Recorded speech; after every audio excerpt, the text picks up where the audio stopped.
विधानसभा चुनाव का आज होगा ऐलान, बढ़ी बीजेपी की धड़कनें। नमस्कार, मैं हूं समीर आत्मज मिश्र, डीबी लाइव ब्रेकिंग न्यूज में आपका स्वागत है। मेरे साथ हैं अमलेंदु उपाध्याय। चुनाव आयोग आज कुछ राज्यों में चुनाव की घोषणा करने जा रहा है। 3 बजे एक प्रेस कॉन्फ्रेंस बुलाई गई है और माना जा रहा है कि प्रेस कॉन्फ्रेंस इसीलिए बुलाई गई है कि चुनावों की घोषणा होगी, विधानसभा चुनाव की। जम्मू कश्मीर और हरियाणा के राज्यों की में विधानसभा चुनाव की घोषणा होने वाली है। हालांकि महाराष्ट्र में भी नवंबर में ही चुनाव ड्यू हैं, वहां भी होने हैं। वहां भी घोषणा होती है या नहीं, इस पर अभी संशय बना हुआ है। झारखंड में भी जनवरी के पहले चुनाव करा लेने हैं, लेकिन मुख्य रूप से जम्मू कश्मीर और हरियाणा में विधानसभा चुनाव की आज घोषणा हो सकती है, क्योंकि पिछले दिनों चुनाव आयोग के एक प्रतिनिधिमंडल ने इन दोनों राज्यों का दौरा किया था। और जम्मू कश्मीर की जहां तक बात है तो सुप्रीम कोर्ट ने किसी भी हालत में सितंबर तक वहां चुनाव करा लेने के आदेश दिए हैं, तो वो सितंबर से पहले चुनाव वहां हो ही जाने चाहिए। और चूंकि हरियाणा में भी 3 नवंबर तक मौजूदा सरकार का कार्यकाल है, मौजूदा विधानसभा का कार्यकाल है, तो तब तक उसके पहले वहां पर नई विधानसभा का गठन हो जाना चाहिए। और जम्मू कश्मीर की बात करें तो 10 साल के बाद यहां चुनाव होंगे। 2014 में चुनाव हुए थे और अब 2024 में चुनाव होंगे। 2019 में उसके जो स्वतंत्र राज्य का दर्जा है तो उसे समाप्त कर दिया गया था और केंद्र शासित राज्य बना दिया गया था। उसके बाद से ही वहां चुनाव कराए जाने की मांग हो रही है, लगातार हो रही है। इस पर हम चर्चा करेंगे। लेकिन आज की जो महत्वपूर्ण खबर है, बड़ी खबर है, ब्रेकिंग न्यूज है, वो ये कि इन दोनों राज्यों में चुनाव की, विधानसभा चुनाव की तारीखों का ऐलान हो सकता है। जम्मू कश्मीर और हरियाणा में, इन दोनों राज्यों में पिछले दिनों चुनाव आयोग ने दौरे किए थे और तभी से यह माना जा रहा था कि जल्दी ही इन दोनों राज्यों में चुनाव की घोषणा हो सकती है। और इसको लेकर राजनीतिक हलचल इसलिए भी बढ़ गई है। जम्मू कश्मीर में सभी की निगाहें चुनाव पर है, चूंकि जब वहां पर 2014 में चुनाव हुए थे, किसी भी पार्टी को स्पष्ट बहुमत नहीं मिला था। लेकिन सबसे बड़े दल के रूप में जो 2 पार्टियां थीं, यानी भारतीय जनता पार्टी और पीडीपी, उन दोनों पार्टियों ने मिलकर सरकार बनाई थी। 2018 तक ये सरकार चली थी, लेकिन उसके बाद दोनों के बीच मतभेदों के कारण सरकार गिर गई, राष्ट्रपति शासन लगा और उसके बाद 2019 में वहां का जो स्पेशल स्टेटस था जम्मू कश्मीर का, उसे समाप्त कर दिया गया। उसके बाद से ही बहुत सारे राजनीतिक परिवर्तन हुए, राजनीतिक हलचलें बढ़ी और तब से लगातार वहां चुनाव कराए जाने की मांग भी की जा रही है और उसको पूर्ण राज्य का दर्जा देने की भी मांग की जा रही है जम्मू कश्मीर को लेकर। तो ये बहुत एक चुनौतीपूर्ण स्थिति है भारतीय जनता पार्टी के लिए भी, दूसरे राजनीतिक दलों के लिए भी। हरियाणा में भी चुनाव में पिछले 2 कार्यकाल भारतीय जनता पार्टी पूरा करने वाली है। हालांकि जो मौजूदा कार्यकाल है वो वहाँ भी पूर्ण बहुमत उसका नहीं है, लेकिन बड़े जो उसके कुछ सहयोगी दलों के साथ उसकी सरकार वहाँ चल रही है। और इन दोनों ही राज्यों में पिछले दिनों की जो तमाम चुनावी राजनीतिक परिस्थितियाँ रहीं, किसान आंदोलन रहा और सबसे बड़ी बात जो लोकसभा चुनाव के परिणाम रहे 2024 में, उन सब स्थितियों को देखते हुए भारतीय जनता पार्टी के लिए मुश्किलें खड़ी होती दिखाई पड़ रही हैं। क्योंकि हरियाणा में जो अभी कई तमाम सर्वे इधर बीच आए हैं, उनमें यह बताया जा रहा है कि भारतीय जनता पार्टी की स्थिति काफी कमजोर बताई जा रही है।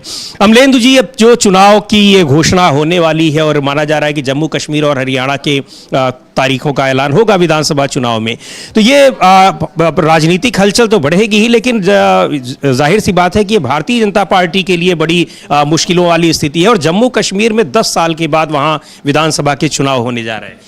जी समीर जी, एक तो 10 साल के बाद भी चुनाव होने जा रहे हैं, वो भी 10 साल के बाद चुनाव सुप्रीम कोर्ट के आदेश पे होने जा रहे हैं, क्योंकि उसने आदेश दिया था कि आपको चुनाव करा लेना है और उसकी डेडलाइन से पहले चुनाव कराना आवश्यक था, वरना फिर सुप्रीम कोर्ट जाना पड़ेगा चुनाव आयोग को या सरकार को कि वहाँ परिस्थितियाँ अभी मतलब क्यों नहीं, हाँ चुनाव कराने लायक नहीं है या क्यों नहीं करा पा रहे हैं, ये फिर जाकर के वहाँ स्पष्टीकरण देना पड़ेगा।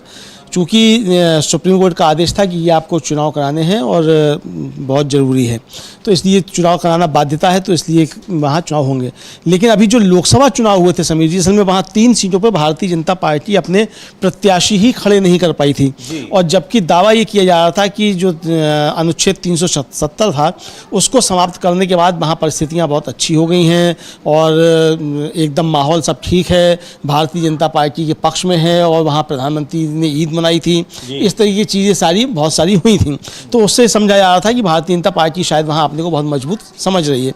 लेकिन जब 3 लोकसभा क्षेत्रों में वो अपने प्रत्याशी खड़े नहीं कर पाई तो समझ में आया कि भारतीय जनता पार्टी के साथ वहाँ कुछ गड़बड़ है।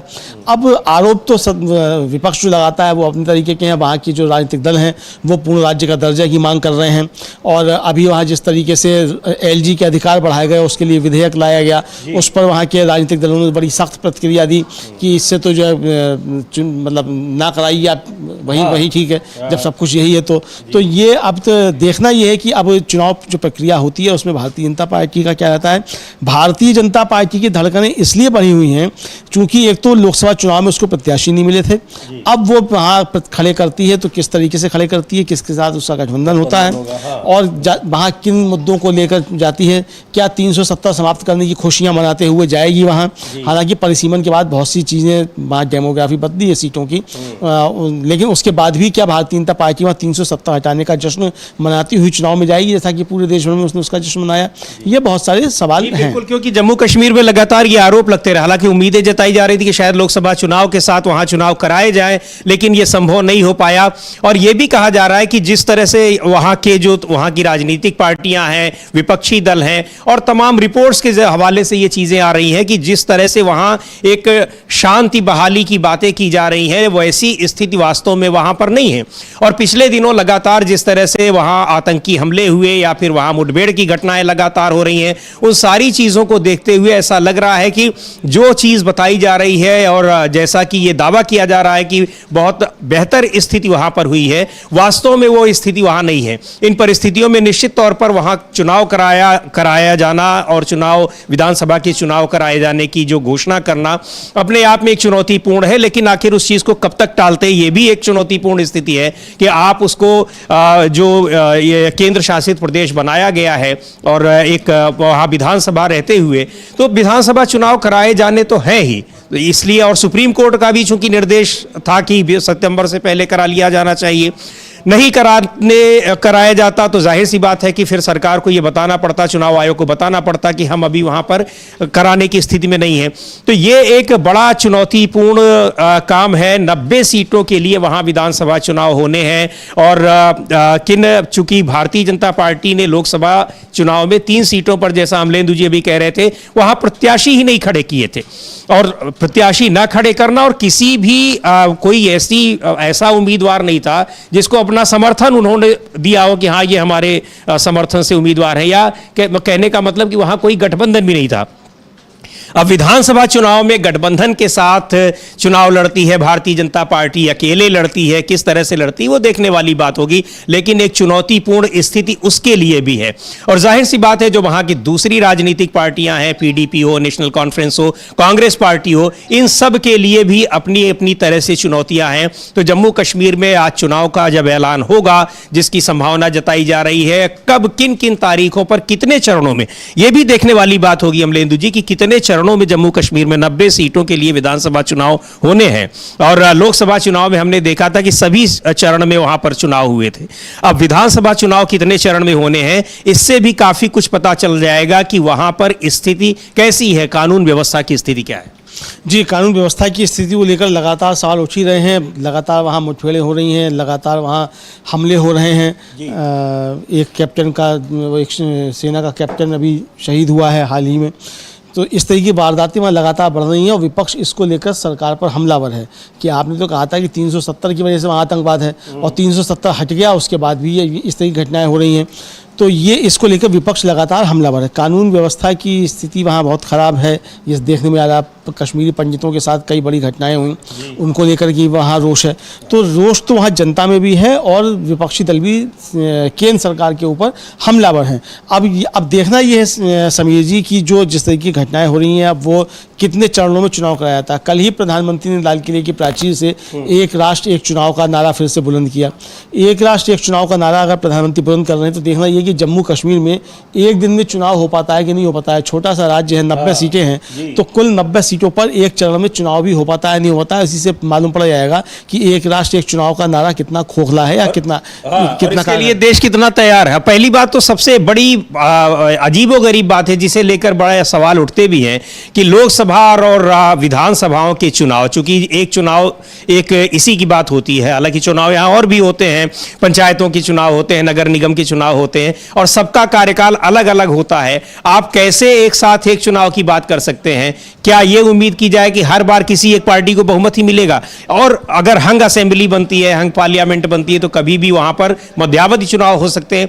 इन सारी चीजों को लेकर बड़ा अव्यावहारिक कहा जाता है, लेकिन प्रधानमंत्री बार बार इस बात का ऐलान कर रहे हैं, उम्मीद जता रहे हैं कि हम एक देश एक चुनाव की ओर बढ़ना चाहते हैं। उसके लिए कमेटी भी बना दी गई पूर्व राष्ट्रपति के नेतृत्व में। लेकिन यह सवाल अभी भी उठ रहा है कि आखिर ये ऐसा क्यों चाह रहे हैं और उससे हासिल क्या होगा? ये बहुत बड़ी बात है। आज कई राज्यों में यह है कि 6-6, 7-7 चरणों में चुनाव विधानसभा के कराने पड़े, लोकसभा चुनाव कराने पड़े, तो एक साथ इतने सारे राज्यों के और लोकसभा चुनाव भी कैसे हो पाएंगे?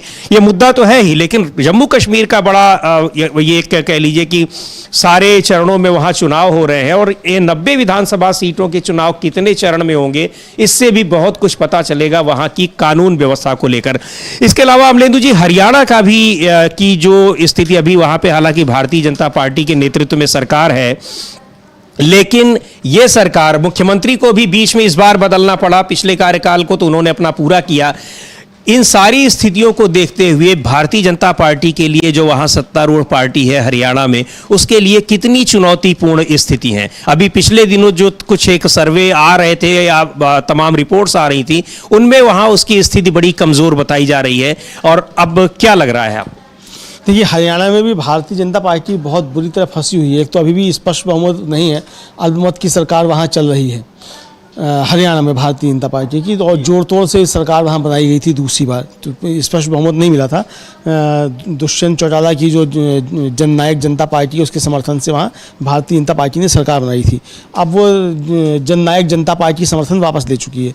लेकिन लोकसभा चुनाव में जिस तरीके से वहाँ कांग्रेस 5 सीटें जीत करके आई है, उसके बाद ये समझा जा रहा है कि वहाँ ज़बरदस्त तरीके से बदलाव की एक बयार बह रही है। दूसरा, जिस तरीके से विनेश फोगाट जो खिलाड़ी हैं उनके साथ हुआ, ओलंपिक खेलों में बर्ताव हुआ, उनको वापस लौट के आना पड़ा और आरोप लग रहे हैं कि साजिश रच के किया गया। अब जो भी है, साजिश है या नहीं हम नहीं कह सकते, लेकिन आरोप जो लग रहे हैं विपक्षी तरफ से भी और खिलाड़ियों की तरफ से भी लग रहे हैं कि ये साजिश के तहत इस तरीके से हुआ। तो इसके बाद हरियाणा में बहुत ज़्यादा भारतीय जनता पार्टी के खिलाफ माहौल बना हुआ है। अब देखना ये है कि भारतीय जनता किसानों का आंदोलन अपनी जगह, किसानों का आंदोलन लंबे समय से चल रहा है वहाँ, और अभी भी जो शंभू बॉर्डर पे रोका हुआ है उस पर सुनवाई चल रही है। तो उसको देखना है कि अभी उस पर क्या होता है, किसान किस तरीके से आते हैं। बीच में एक वीडियो वायरल हुआ था, वहाँ के जो केंद्रीय गृह मंत्री रह चुके हैं, केंद्रीय नहीं राज्य के गृह मंत्री रह चुके हैं अनिल विज, उनका कि वो गृह मंत्री के तौर पर स्वीकार कर रहे थे कि जो अन्याय हुआ किसानों के साथ, जो उन पर पुलिस का एक्शन हुआ, उस सब के लिए वो जिम्मेदारी लेते हैं। यानी एक तरीके से भारतीय जनता पार्टी के जो गृह मंत्री रहे, उन्होंने ये जिम्मेदारी ले ली थी कि भारतीय जनता पार्टी ने किसानों के साथ जुल्म किया, और वो लोकसभा चुनाव में भी एक मुद्दा बना। तो ये मुद्दे इस समय हरियाणा चुनाव में भी रहेंगे। तो अब देखना ये है कि भारतीय जनता पार्टी किस मुद्दों के आधार पर हरियाणा में चुनाव में जाती है, और विपक्ष जो है खासतौर से वो किन मुद्दों को लेकर के जाता है। विपक्ष के मुद्दे अपने स्पष्ट हैं, लेकिन भारतीय जनता पार्टी किन मुद्दों को लेकर जाती है ये देखना होगा। क्या एक राष्ट्र एक चुनाव का मुद्दा जो है, इसके आधार पर हरियाणा में भी वोट मांगे जाएंगे? क्या सेकुलर सिविल कोड के नाम पे हरियाणा में वोट मांगे जाएंगे, जैसा कि कल प्रधानमंत्री ने लाल किले की प्राचीर से कहा? भ्रष्टाचार का मुद्दा बताया गया, तो उसके आधार पर मांगे जाएंगे। तो किस आधार पर भारतीय जनता पार्टी वहाँ वोट मांगेगी, ये देखना होगा। दूसरा ये देखना होगा कि वहाँ पोस्टर बॉय कौन होता है। प्रधानमंत्री नरेंद्र मोदी के चेहरे पर चुनाव लड़ा जाता है, कि नायब सैनी के चेहरे पर चुनाव लड़ा जाता है, कि खट्टर के चेहरे पर लड़ा जाता है, किसके चेहरे पर चुनाव लड़ा जाता है? अगर भारतीय जनता पार्टी, समीर जी, वहाँ प्रधानमंत्री नरेंद्र मोदी के चेहरे पर चुनाव लड़ती है तो फिर भारतीय जनता पार्टी के लिए एक और संकट का विषय होगा। फिर उसको प्रधानमंत्री के चेहरे पे ही फिर महाराष्ट्र में भी चुनाव लड़ना पड़ेगा और झारखंड में भी चुनाव लड़ना पड़ेगा और जम्मू कश्मीर भी लड़ना पड़ेगा। यानी सब जगह पोस्टर जब है वो प्रधानमंत्री के लगेंगे तो हार जब होगी तो पोस्टर भी प्रधानमंत्री के ही फटेंगे फिर। तो इसलिए जो है वो भारतीय जनता पार्टी की दुविधाएं बहुत बढ़ी हुई हैं और बेचैनी धड़कनें भारतीय जनता पार्टी की इसलिए बढ़ गई हैं कि उसे ये तय करना है कि वो किसके नेतृत्व में राज्यों में विधानसभा चुनाव में जाएगी। और जिस तरह से अभी स्थितियां दिख रही हैं और लोकसभा चुनाव में जो परिणाम दिखाई पड़े वो पूरी तरह से प्रधानमंत्री के नेतृत्व में चुनाव लड़े गए थे। हालांकि उसमें तो प्रधानमंत्री के नेतृत्व में लड़ा ही जाना था, लेकिन एक ये भी स्थिति उसमें थी कि पूरी तरह से वो केवल एक जो अभी अमलेंदु जी पोस्टर बॉय की बात कर रहे थे तो उसमें एकमात्र व्यक्ति थे या पोस्टर बॉय थे प्रधानमंत्री नरेंद्र मोदी। राज्यों के चुनाव हैं लेकिन लोकसभा चुनाव में कई जगहों पर कई राज्यों में बहुत बुरी हार का सामना करना पड़ा, चाहे महाराष्ट्र हो, उत्तर प्रदेश हो और भी कुछ राज्य हो। लेकिन ये वो राज्य थे जहां पिछली बार यानी 2019 के चुनाव में बहुत एक कह लीजिए कि अच्छे बहुमत से सरकार वहां पर अच्छी सीटें आई थी भारतीय जनता पार्टी की और सहयोगी दलों की। लेकिन इस बार उत्तर प्रदेश महाराष्ट्र में वो स्थितियां नहीं हुई और करारी हार का सामना करना पड़ा। उसके बाद से लगातार पार्टी के भीतर से ये दबाव भी उन पर बढ़ रहे हैं कि ये जो हार हुई है वो उसी वजह से हुई है क्योंकि इसमें प्रधानमंत्री नरेंद्र मोदी के चेहरे पर चुनाव लड़ा गया, किसी और को महत्व नहीं दिया गया और उनके चेहरे की चमक अब फीकी पड़ चुकी है। अब बड़ा सवाल यह है कि राज्यों में क्या उस चीज को दोहराया जाएगा। चूंकि लोकसभा चुनाव से पहले कुछ राज्यों के चुनाव हुए थे, वहां मुख्यमंत्री भारतीय जनता पार्टी के होते हुए भी मध्य प्रदेश में उनको फेस नहीं बनाया गया और बाद में हटा भी दिया गया, लेकिन पर वहां पर सफलता मिली। लेकिन लोकसभा चुनाव के बाद शायद अब यह सीख मिली है कि वहां प्रधानमंत्री मोदी का चेहरा नहीं होगा, वहां किसी न किसी को फेस बनाया जाएगा। लेकिन बड़ा सवाल यह भी है कि अगर हरियाणा में चुनाव की घोषणा होती है तो क्या मौजूदा मुख्यमंत्री को ही बनाया जाएगा? मौजूदा मुख्यमंत्री के खिलाफ वहां के पार्टी के भीतर ही काफी ज्यादा बेचैनी है, उथल पुथल है, नाराजगी है। उसके अलावा सहयोगी दलों के भीतर तो स्थितियां काफी बदली हुई ही हैं। साथ में अगर महाराष्ट्र में भी चुनाव की घोषणा होती है तो वहां अभी तय ही नहीं है कि ये जो अभी गठबंधन बना है लेटेस्ट वो बना रहेगा या नहीं बना रहेगा और उसमें फेस कौन होगा।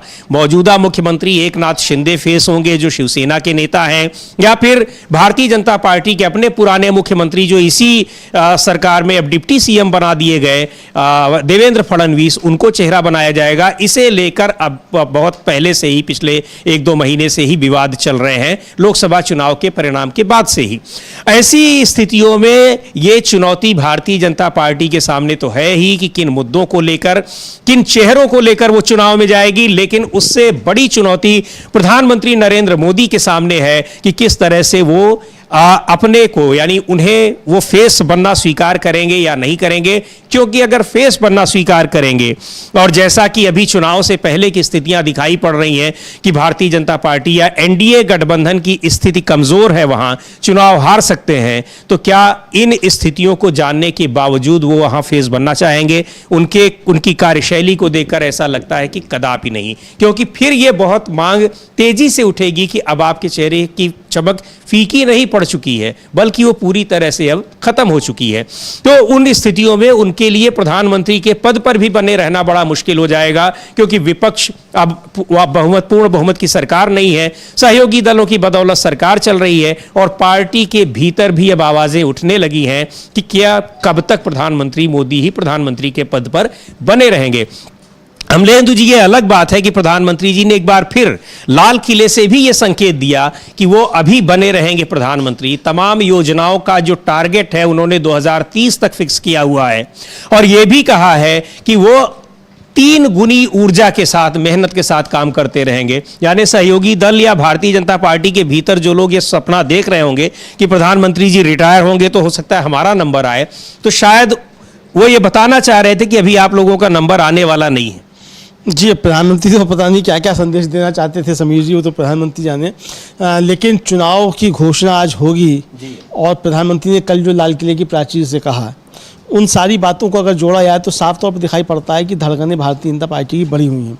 चूँकि लाल किले से भी प्रधानमंत्री नरेंद्र मोदी जो बातें कर रहे थे वो सिर्फ चुनावी भाषण था एक तरीके से, लेकिन वो चुनावी भाषण क्या मध्यावधि चुनाव की आर्ट थी या इन राज्यों के विधानसभा चुनाव को देखते हुए चुनावी भाषण था, ये अभी जो है इसकी समीक्षा किया जाना बाकी है। मुझको लगता है कि प्रधानमंत्री जो वहाँ से बातें बोल रहे थे वो किसको संबोधित कर रहे थे, किस चुनाव को संबोधित कर रहे थे, लोकसभा चुनाव को कि राज्यों के विधानसभा चुनाव को, तो इसकी अभी समीक्षा की जानी है और उस पर हम लोग देखेंगे कि आगे आने वाले समय प्रधानमंत्री क्या क्या और बोलते हैं, उसको देख करके मालूम पड़ेगा कि क्या क्या बोलते हैं।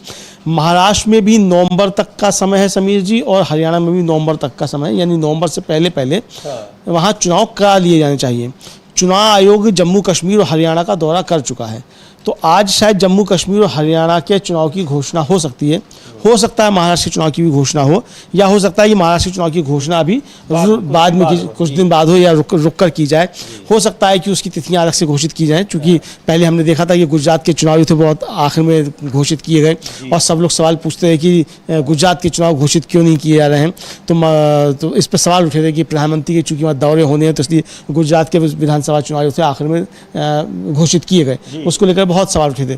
तो क्या महाराष्ट्र का चुनाव भी आज ही घोषित होगा या महाराष्ट्र का चुनाव बाद में घोषित होगा, ये अभी देखने लायक होगा। 3 बजे जब पीसी होगी चुनाव आयोग की तब मालूम पड़ेगा कि वो कहाँ का घोषणा कर रहे हैं, या केवल अभी जम्मू कश्मीर की घोषणा कर रहे हैं, या हरियाणा भी साथ में कर रहे हैं या नहीं कर रहे हैं। झारखंड का भी चुनाव जो है हालांकि वो जनवरी में होना है, तो हो सकता है कि उसकी भी घोषणा कर दी जाए इनके साथ कराने की, या हो सकता है उसको बाद में कराया जाए, दिल्ली का और झारखंड का साथ साथ करा दिया जाए, ऐसा भी हो सकता है। तो अब देखना है कि चुनाव आयोग क्या क्या घोषणा करता है। लेकिन महाराष्ट्र में हो सकता है शायद इसलिए देरी हो चूंकि वहाँ पे भी भारतीय जनता पार्टी ये तय नहीं कर पाई है, जैसा कि आपने बताया अभी कि भाई किसके नेतृत्व में चुनाव लड़ा जाना है। एकनाथ शिंदे के नेतृत्व में चुनाव लड़ा जाएगा वहाँ की देवेंद्र फडणवीस के नेतृत्व में चुनाव लड़ा जाएगा, ये अभी तय नहीं हो पाया। चूँकि वहाँ जो भारतीय जनता पार्टी की अभी एक हाल में बैठक हुई और उसमें एक केंद्रीय मंत्री और जो उनके प्रभारी महासचिव है विनोद तावड़े वो भी वहाँ उस बैठक में मौजूद थे, और उस बैठक में तय ये किया गया कि देवेंद्र फडणवीस के नेतृत्व में भारतीय जनता पार्टी चुनाव लड़ेगी, और भारतीय जनता पार्टी तमाम दलों से जो बातचीत करेगी यानी गठबंधन में, उसमें उसका भी सब कुछ देवेंद्र फडणवीस तय करेंगे। बातचीत का फॉर्मूला, किससे बातचीत करनी है किससे नहीं करनी है, ये देवेंद्र फडणवीस तय करेंगे। टिकट भी देवेंद्र फडणवीस बांटेंगे, ये सारी चीज़ें उसमें तय हुई। अब जब सब कुछ देवेंद्र फडणवीस करेंगे तो देवेंद्र फडणवीस की फिर स्थिति गठबंधन में क्या होगी? क्या एकनाथ शिंदे के नेतृत्व में ही देवेंद्र फडणवीस चुनाव लड़ेंगे? उधर देवेंद्र हैं एकनाथ शिंदे, उनको ये समझ में आ रहा है कि भारतीय जनता पार्टी अब उनके साथ खेल कर रही है जो खेल उसने पहले उद्धव ठाकरे के साथ किया था।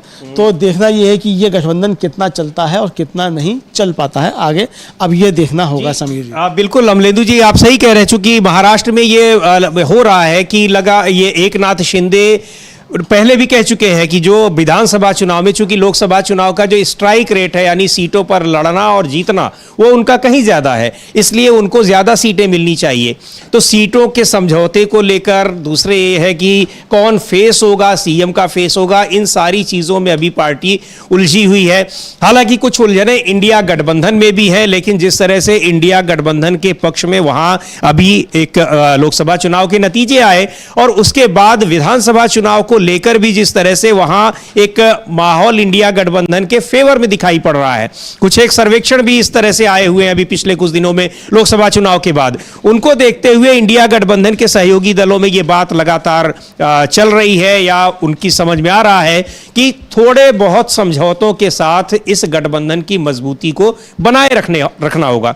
एक बार सुनते हैं शिवसेना के उद्धव ठाकरे गुट के जो नेता हैं संजय राउत को इस गठबंधन को लेकर, इंडिया गठबंधन को, महाविकास आघाड़ी को लेकर वो क्या कह रहे हैं। देखिए, ये एक बहुत बड़ी रैली आज हो रही है महाविकास आघाड़ी की। उत्तर प्रदेश के बाद महाराष्ट्र का ऐसा राज्य है जिसने नरेंद्र मोदी जी, अमित शाह जी और देवेंद्र फडणवीस जी का पराभव किया। हमने यहाँ 31 सीटें जीती हैं। यूपी के बाद, उत्तर प्रदेश के बाद सबसे बड़ा आंकड़ा लेकर हम दिल्ली में गए हैं। हम चाहते हैं विधानसभा चुनाव में हम महाविकास आघाड़ी एक साथ लड़े। 3 पार्टी है, शिवसेना है, कांग्रेस है और नेशनलिस्ट कांग्रेस पार्टी है, पवार साहब। कोई मतभेद नहीं है, ना सीट शेयरिंग में है, ना मैनिफेस्टो में है, ना किसी काम के पद्धति में है। उद्धव ठाकरे जी ने कहा है कि हमको एक साथ मिलकर काम करना है, और इस राज्य के सत्ता पर जो डकैत बैठे हैं, जो लूट रहे हैं इस राज्य को, उनको हटाना है। आज 3 पार्टी की एक रैली हो रही है जिसमें उद्धव जी संबोधित करेंगे। सबसे पहले माननीय शरद पवार साहब है, नाना पटोले जी है, कांग्रेस के और भी नेता है। तो आज देखिए क्या होता है। सर, लाडली बहना योजना को लेकर मुख्यमंत्री ने कल बयान दिया कि जो पिछली सरकार थी वो हफ्ता लेती थी, हम हफ्ता दे रहे हैं। देखिए, आप तो ठेकेदारों से हफ्ता लेते हो और जनता की तिजोरी से, जिस तिजोरी में पैसा नहीं है उससे आप वोट खरीदते हो। ये मैं कह सकता हूँ। 50-50 करोड़ कहाँ से लाए? 100 करोड़ विधायक और सांसद खरीदने के लिए आप अपने घर से खेती उगाते हो क्या सातारा में? मुझे बताइए। उनकी बात मत सुनिए, 2 महीने की बातचीत है उनकी।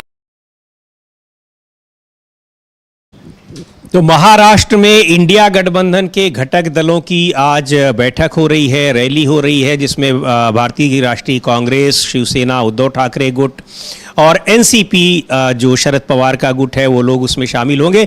बड़ा आरोप लगा रहे हैं संजय राउत की, भ्रष्टाचार के आरोप लगा रहे हैं और सरकार डकैती डाल रही है, इस तरह के शब्दों का उन्होंने इस्तेमाल किया है।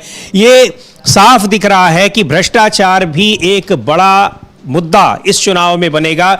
और भ्रष्टाचार का मुद्दा सिर्फ इसलिए नहीं कि सरकार में भ्रष्टाचार है, भ्रष्टाचार का मुद्दा इसलिए बनेगा और जिसे लेकर सवाल उठ रहे हैं कि वही मुद्दा ऐसा था, उसी मुद्दे ने एनडीए गठबंधन को हराया है लोकसभा चुनाव में। वो ये कि जिन पर भ्रष्टाचार के आरोप लगाते रहे, केंद्र सरकार की तरफ से तमाम एजेंसियों ने उनके खिलाफ कार्रवाइयां की, उनको जब वो सरकार के साथ, भारतीय जनता पार्टी के साथ एनडीए में शामिल हो गए, सरकार बनाने के लिए चले गए, तो उनके सारे आरोप ये निराधार बता दिए गए या फिर उनके मुकदमों को वापस ले लिया गया, क्लीन चिट दे दी गई। तो ये सबसे बड़ा मुद्दा बनना है। इसका मतलब जो ईडी, सीबीआई, इनकम टैक्स जैसी एजेंसियों को ये कहा जाता है, विपक्ष की ओर से आरोप लगता है कि ये एजेंसियां सरकार के इशारे पर विपक्षी नेताओं को फंसाने के लिए और जानबूझकर उन पर कार्रवाई करने के लिए, ये दबाव डालने के लिए कि सरकार के खिलाफ कुछ ना बोले, सरकार के साथ आ जाएं। ये जो आरोप है, इन आरोपों को और इन चीजों को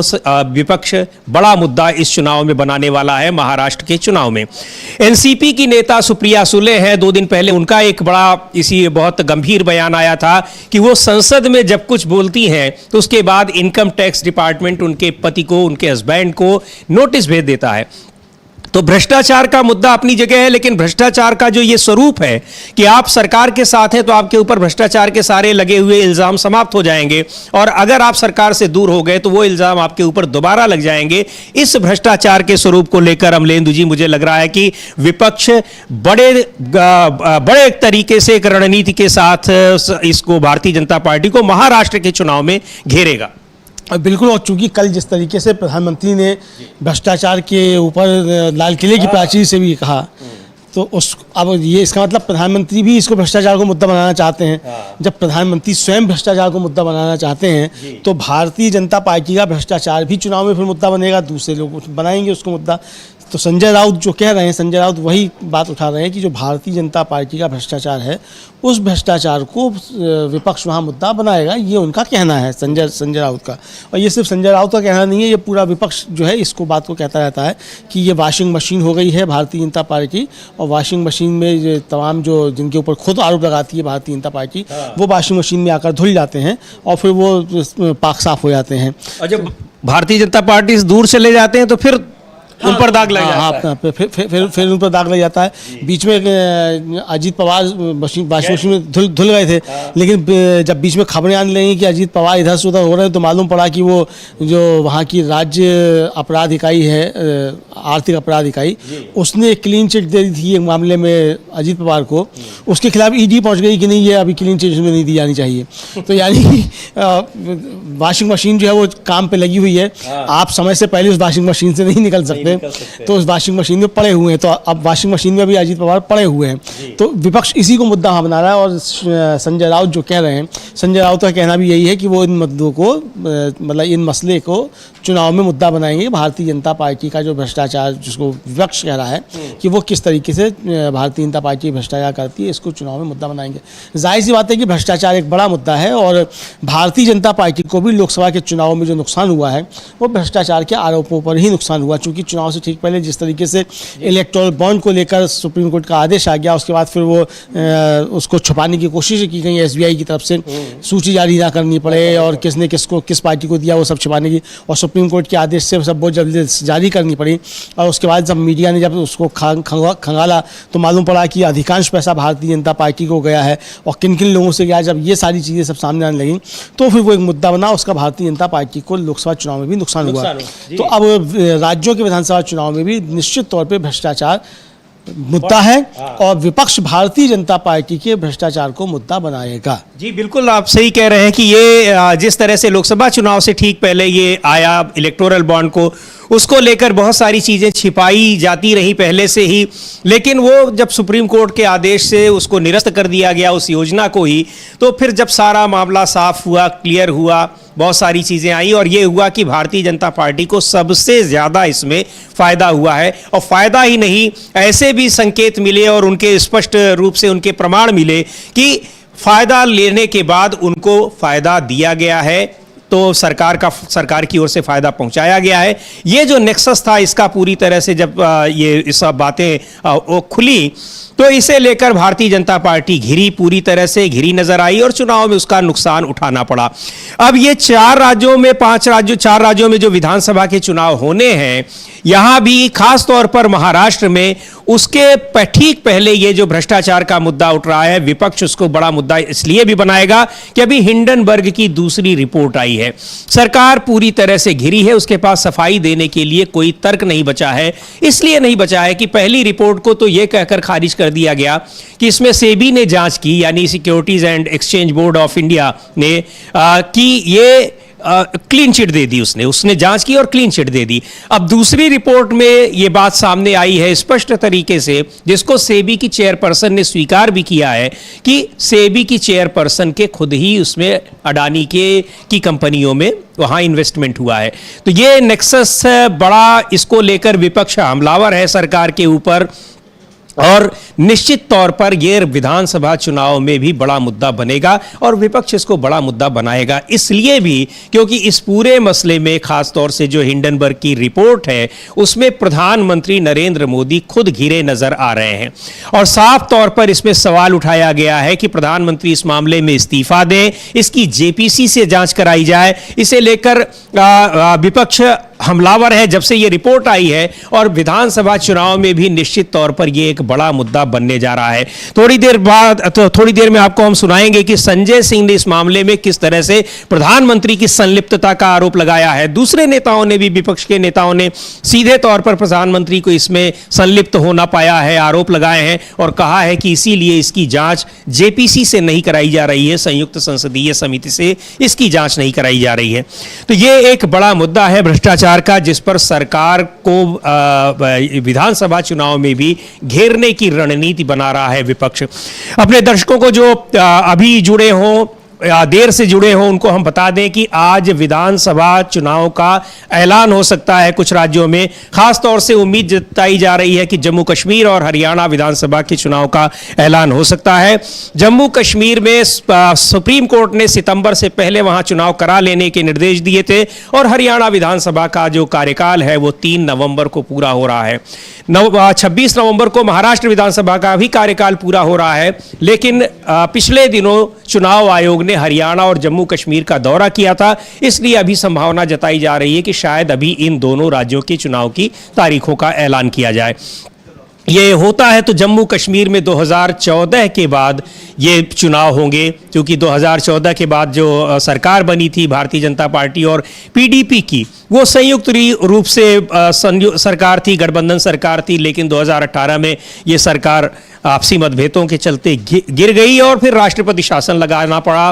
2019 में जब भारतीय जनता पार्टी के नेतृत्व में दोबारा एनडीए की सरकार बनी तो जम्मू कश्मीर का जो स्पेशल स्टेटस था धारा 370 उसको खत्म कर दिया गया और जम्मू कश्मीर लद्दाख को 2 केंद्र शासित राज्यों में तब्दील कर दिया गया। जम्मू कश्मीर में विधानसभा रहेगी और विधानसभा के चुनाव होंगे, लेकिन तब से लगातार पिछले 5 साल से मांग हो रही है कि विधानसभा चुनाव कराए जाएं। नहीं कराए जा रहे थे, उसकी घोषणा नहीं हो रही थी, लेकिन जब ये मामला सुप्रीम कोर्ट में गया तो सुप्रीम कोर्ट ने निर्देश दिया कि सितंबर से पहले वहां चुनाव कराए जाएं। तो अब ये उम्मीद जताई जा रही है कि जल्दी ही विधानसभा चुनाव की तारीखों का ऐलान हो सकता है जम्मू कश्मीर और हरियाणा में। और जम्मू कश्मीर में चुनाव कराना सरकार के लिए बड़ी चुनौती है। कितने चरणों में चुनाव कराए जाते हैं देखने की बात है। महज 90 सीटों वाली विधानसभा है, उसमें कितने चरणों में होंगे, चूंकि लोकसभा में के 6 चरणों में वहां पर चुनाव हुए थे और 3 सीटें ऐसी थी जहां भारतीय जनता पार्टी चुनाव नहीं लड़ी थी, वहां चुनाव लड़ने की स्थिति में नहीं थी। यहां तक कि किसी पार्टी को या किसी निर्दलीय को उसने अपना समर्थन तक नहीं दिया था। तो अमलेंदु जी, इन स्थितियों में कितना चुनौतीपूर्ण होगा जम्मू कश्मीर में भारतीय जनता पार्टी के लिए चुनाव लड़ना और चुनाव कराना भी? देखिए, चुनाव कराना तो एक चुनौती है ही, वो भारतीय जनता पार्टी के लिए नहीं, वो चुनाव आयोग के लिए चुनौती है। और भारतीय जनता पार्टी के लिए इस मायने में चुनौती है क्योंकि भारतीय जनता पार्टी दावा कर रही थी कि 370 की वजह से आतंकवाद था, वो आतंकवाद खत्म हो गया 370 हटने के बाद। लेकिन जिस तरीके से वहाँ परिस्थितियाँ लगातार बनी रही हैं और सरकार को भी कई बार एक तरीके से कहा जाए परोक्ष रूप से स्वीकार करना पड़ा कि वहाँ स्थितियाँ ठीक नहीं हैं। अगर स्थितियाँ वहाँ ठीक थी तो फिर चुनाव अब तक क्यों नहीं कराए गए, तो ये सवाल विपक्ष उठा रहा है। अब भारतीय जनता पार्टी के सामने जो संकट है वो संकट ये है कि अगर वहाँ चुनाव टालने के लिए जाते हैं तो फिर ये नैरेटिव बन जाएगा कि वहाँ परिस्थितियाँ ठीक नहीं हो। भारतीय जनता पार्टी का दावा वो गलत था कि वहाँ स्थितियाँ सामान्य हो गई हैं और अनुच्छेद 370 की वजह से आतंकवाद था। तो वो दावा भारतीय जनता पार्टी का गलत साबित हो जाएगा और भारतीय जनता पार्टी के लिए आगे आने वाले समय में चुनाव में और ज़्यादा दिक्कतें होंगी, ना सिर्फ जम्मू कश्मीर में बल्कि पूरे देश में जहाँ जहाँ चुनाव है वहाँ उसके लिए संकट पैदा होगा। चूँकि भारतीय जनता पार्टी तो यही दावा कर रही थी कि 370 हटने के बाद वहाँ आतंकवाद समाप्त हो गया है और बहुत अच्छा वहाँ सब कानून का राज स्थापित हो गया है। तो और इसको पूरे देश में मुद्दा भी बना रही थी। बड़ी लोकसभा चुनाव में 370 हटाने को मुद्दा बनाया भारतीय जनता पार्टी ने, प्रधानमंत्री नरेंद्र मोदी ने स्वयं मुद्दा बनाया।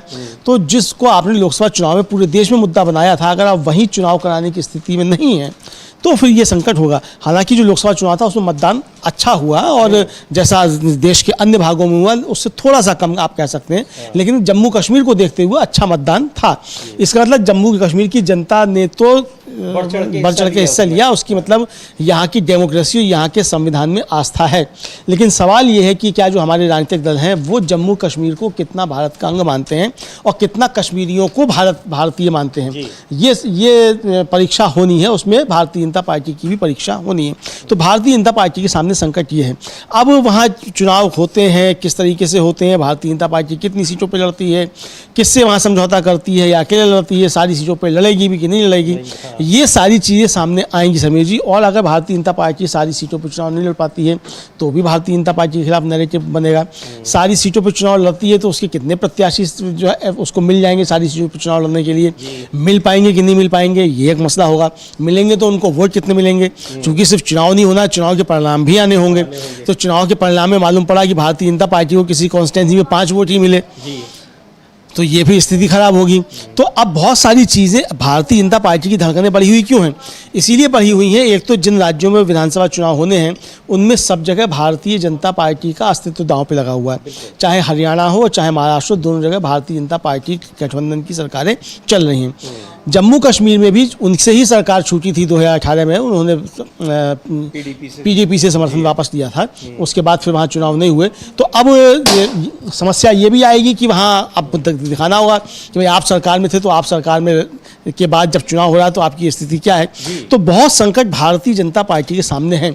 तो इसीलिए आज जब 3 बजे चुनाव आयोग घोषणा करेगा चुनावों की, देखते हैं जम्मू कश्मीर में चुनाव की घोषणा होती है या किस राज्य की होती है, अभी कुछ पता नहीं है, क्या स्पष्ट नहीं है।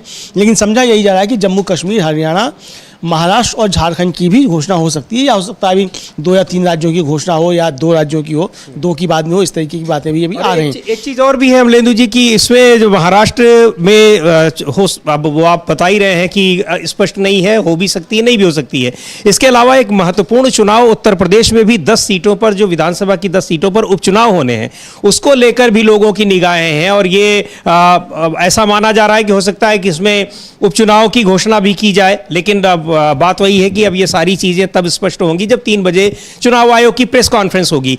लेकिन उत्तर प्रदेश और महाराष्ट्र ये 2 ऐसे राज्य हैं जो खास तौर पर भारतीय जनता पार्टी के लिए अब बहुत बड़ी चुनौती बन गए हैं।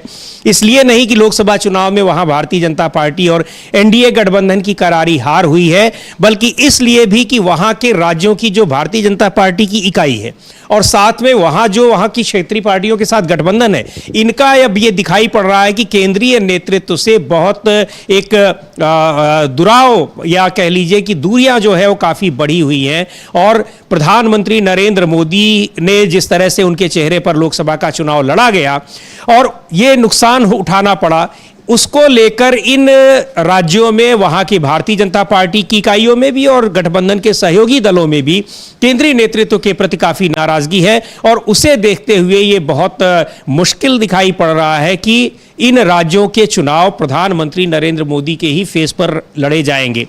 पर एक बड़ी चुनौती यह भी है कि फिर किसको यहां पर फेस बनाया जाएगा, सीएम फेस किसको बनाया जाएगा, या फिर यह भी हो सकता है कि बिना किसी को फेस बनाए चुनाव लड़ा जाए। और अगर ऐसा होता है तो सीधे तौर पर उसका संदेश यही होगा, उसका संकेत यही होगा कि लोकसभा चुनाव में जिस तरह से मुंह की खानी पड़ी भारतीय जनता पार्टी को पीएम फेस पर ही निर्भर रहने की, और 303 से आ गई घटकर सीटें 240 पर, नारा दिया गया था कि इस बार तो 400 पार करने जा रहे हैं, तो उसको एक बड़ा धक्का लगेगा। जबकि प्रधानमंत्री नरेंद्र मोदी लगातार ये बताने की कोशिश कर रहे हैं कि वो बहुत मजबूती के साथ तीसरी बार सत्ता में आए हैं, अभी भी बहुत मजबूत हैं और खुद भी बहुत मजबूत हैं, शारीरिक रूप से भी मजबूत हैं। कल उन्होंने जो 15 अगस्त को स्वतंत्रता दिवस पर उन्होंने कार्यक्रम में कहा कि 3 गुना ज्यादा मेहनत से वो काम करेंगे। ये सारी चीजें दिखा रही हैं कि अब वो ये संदेश किसको दे रहे हैं। दरअसल वो अपनी पार्टी के भीतर दूसरे नेताओं को ये संदेश दे रहे हैं और गठबंधन के सहयोगी दलों को भी ये संदेश दे रहे हैं। साथ ही ये भी दिखाई पड़ रहा है कि उनकी कार्यशैली में भी कोई बदलाव नहीं आने वाला है। ये अलग बात है कि तमाम वो फैसले अपनी उसी कार्यशैली के अनुरूप ले रहे हैं जैसे पिछले 10 साल में लेते रहे, लेकिन उससे उनको कदम पीछे खींचने पड़ रहे हो, पर कार्यशैली उनकी वही दिखाई पड़ रही है।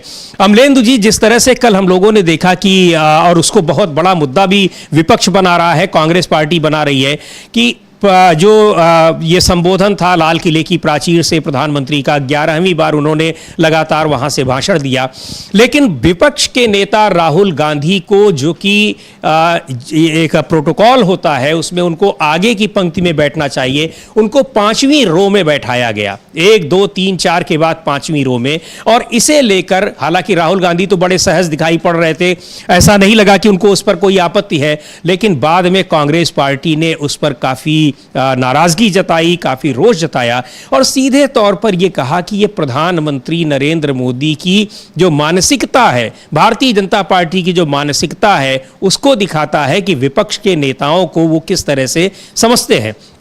यही नहीं, इसमें ये भी बात कही जा रही है कि चूंकि वहां सीट अरेंजमेंट और सारी चीजें जो है वो रक्षा मंत्रालय की ओर से तय होती हैं और वही उसको देखता है, उसका सुपरविजन करता है। और ये कहा जा रहा है कि कम से कम राजनाथ सिंह तो ऐसा नहीं करेंगे कि वो लोकसभा में विपक्ष के नेता राहुल गांधी को पीछे की सीट पर बैठा दें। इसलिए ज्यादातर जो सवाल उठ रहे हैं वो उठ रहे हैं सीधे केंद्रीय नेतृत्व पर, यानी प्रधानमंत्री नरेंद्र मोदी पर। लेकिन अमलेंदु जी, ये हमने देखा है कि प्रधानमंत्री जी का ये जो नेचर है, ये अपने पार्टी के नेताओं के बीच भी कई बार दिखाई पड़ा है, इस तरह की स्थितियां दिखाई पड़ी। देखिए समीर जी, जो स्वभाव आदमी का बन जाता है वो फिर ऐसा नहीं होता है कि वो दूसरे के लिए होगा। विजुअल्स में हम लोग देख सकते हैं, ओलंपिक में जो पदक जीते हुए खिलाड़ी हैं उनके साथ राहुल गांधी बैठे हुए थे और ये 5वीं रो में उनको बैठाया गया था। रक्षा मंत्रालय की ओर से बाद में कहा भी गया कि 5वीं रो में इसीलिए बैठाए गए क्योंकि जगह की कमी हो गई थी और ओलंपिक के पदक विजेताओं को वहां बैठाना था। तो पदक विजेता तो पिछले कई दिन से पदक जीते हुए थे, अब जगह की कमी लाल किले में हो जाए तो ये भी अपने आप में बड़ी हैरानी की बात है। हाँ, और इतनी प्रचंड बहुमत की सरकार जो है उसमें जगह की कमी हो जाए तो ये एक संकट का विषय तो है निश्चित तौर पर समीर जी। और जगह की कमी की वजह से राहुल गांधी को पीछे, तो गनीमत है कि राहुल गांधी को ही पीछे बैठाना पड़ा। हो सकता है प्रधानमंत्री का भाषण भी जहाँ से होता लाल किले की प्रैक्टिस से बहाना करवा के कहीं मैदान से कराना पड़ता प्रधानमंत्री का भाषण, चूँकि जगह की कमी हो गई थी। तो ये खैर तर्क नहीं, कुतर्क की श्रेणी में आता है कि जगह की कमी हो गई थी। अगर मान लीजिए भूलवश भी हुआ है तो सीधे सीधे इसमें कोई भूल स्वीकार करने में हर्ज नहीं था, उसको गलती स्वीकार कर ली जाती है, भाई गलती हो गई और हमने ध्यान नहीं दिया, ये कह के भी पल्ला झाड़ा जा सकता था। लेकिन ये स्पष्टीकरण देकर कि साहब वो ओलंपिक के खिलाड़ियों का सम्मान करना था इसलिए उनको पीछे बैठाया गया, इस पर फिर रक्षा मंत्रालय ने आबैल मुझे मार वाली बात कर ली और ये पूरा मामला पॉलिटिसाइज हो गया।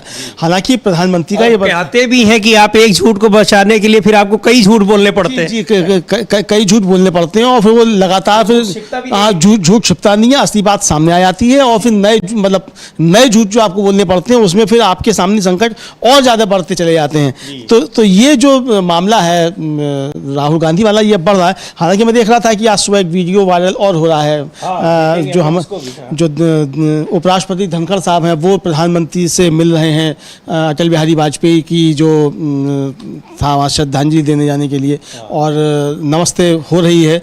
और आप देख सकते हैं आज अटल बिहारी वाजपेयी जी की पूर्व प्रधानमंत्री उनकी पुण्यतिथि है और वो किस तरह से उनको श्रद्धांजलि देने गए हुए हैं। जगदीप धनखड़ जी जो राज्यसभा के सभापति हैं, उपराष्ट्रपति हैं, प्रधानमंत्री जी उनको देख रहे हैं। हाँ, तो ये भी है। तो मतलब अब आप देख सकते हैं कि मतलब कार्यक्रम लगातार होते रहते हैं और बहुत सारी समस्याएं होती हैं कार्यक्रमों के दौरान, किस किस की तरफ ध्यान जाए किस की तरफ ध्यान ना जाए, ये भी सारे संकट होते हैं। तो बहुत सारी चीज़ें हो सकती हैं। तो अब ये जानबूझ के किया गया राहुल गांधी के साथ या स्वभाव में है या गलती हो गई, अब ये हम तो नहीं कह सकते। भाई जिसकी तरफ से हुआ वो बताएगा कि ये उसके स्वभाव में है या उससे गलती हुई या जानबूझ के किया गया। बहरहाल इस पर सवाल उठ रहे हैं और जो कांग्रेस की प्रवक्ता हैं सुप्रिया श्रीनेत, उन्होंने कल इस पर बड़ा तीखी टिप्पणी की। उन्होंने कहा कि जो प्रधानमंत्री नरेंद्र मोदी जो हैं वो बहुत छोटी मानसिकता के व्यक्ति हैं, इस तरह की बातें उन्होंने कही। तो ये विवाद तो अब लगातार बढ़ रहा है, आज भी इसको लेकर विवाद जारी है।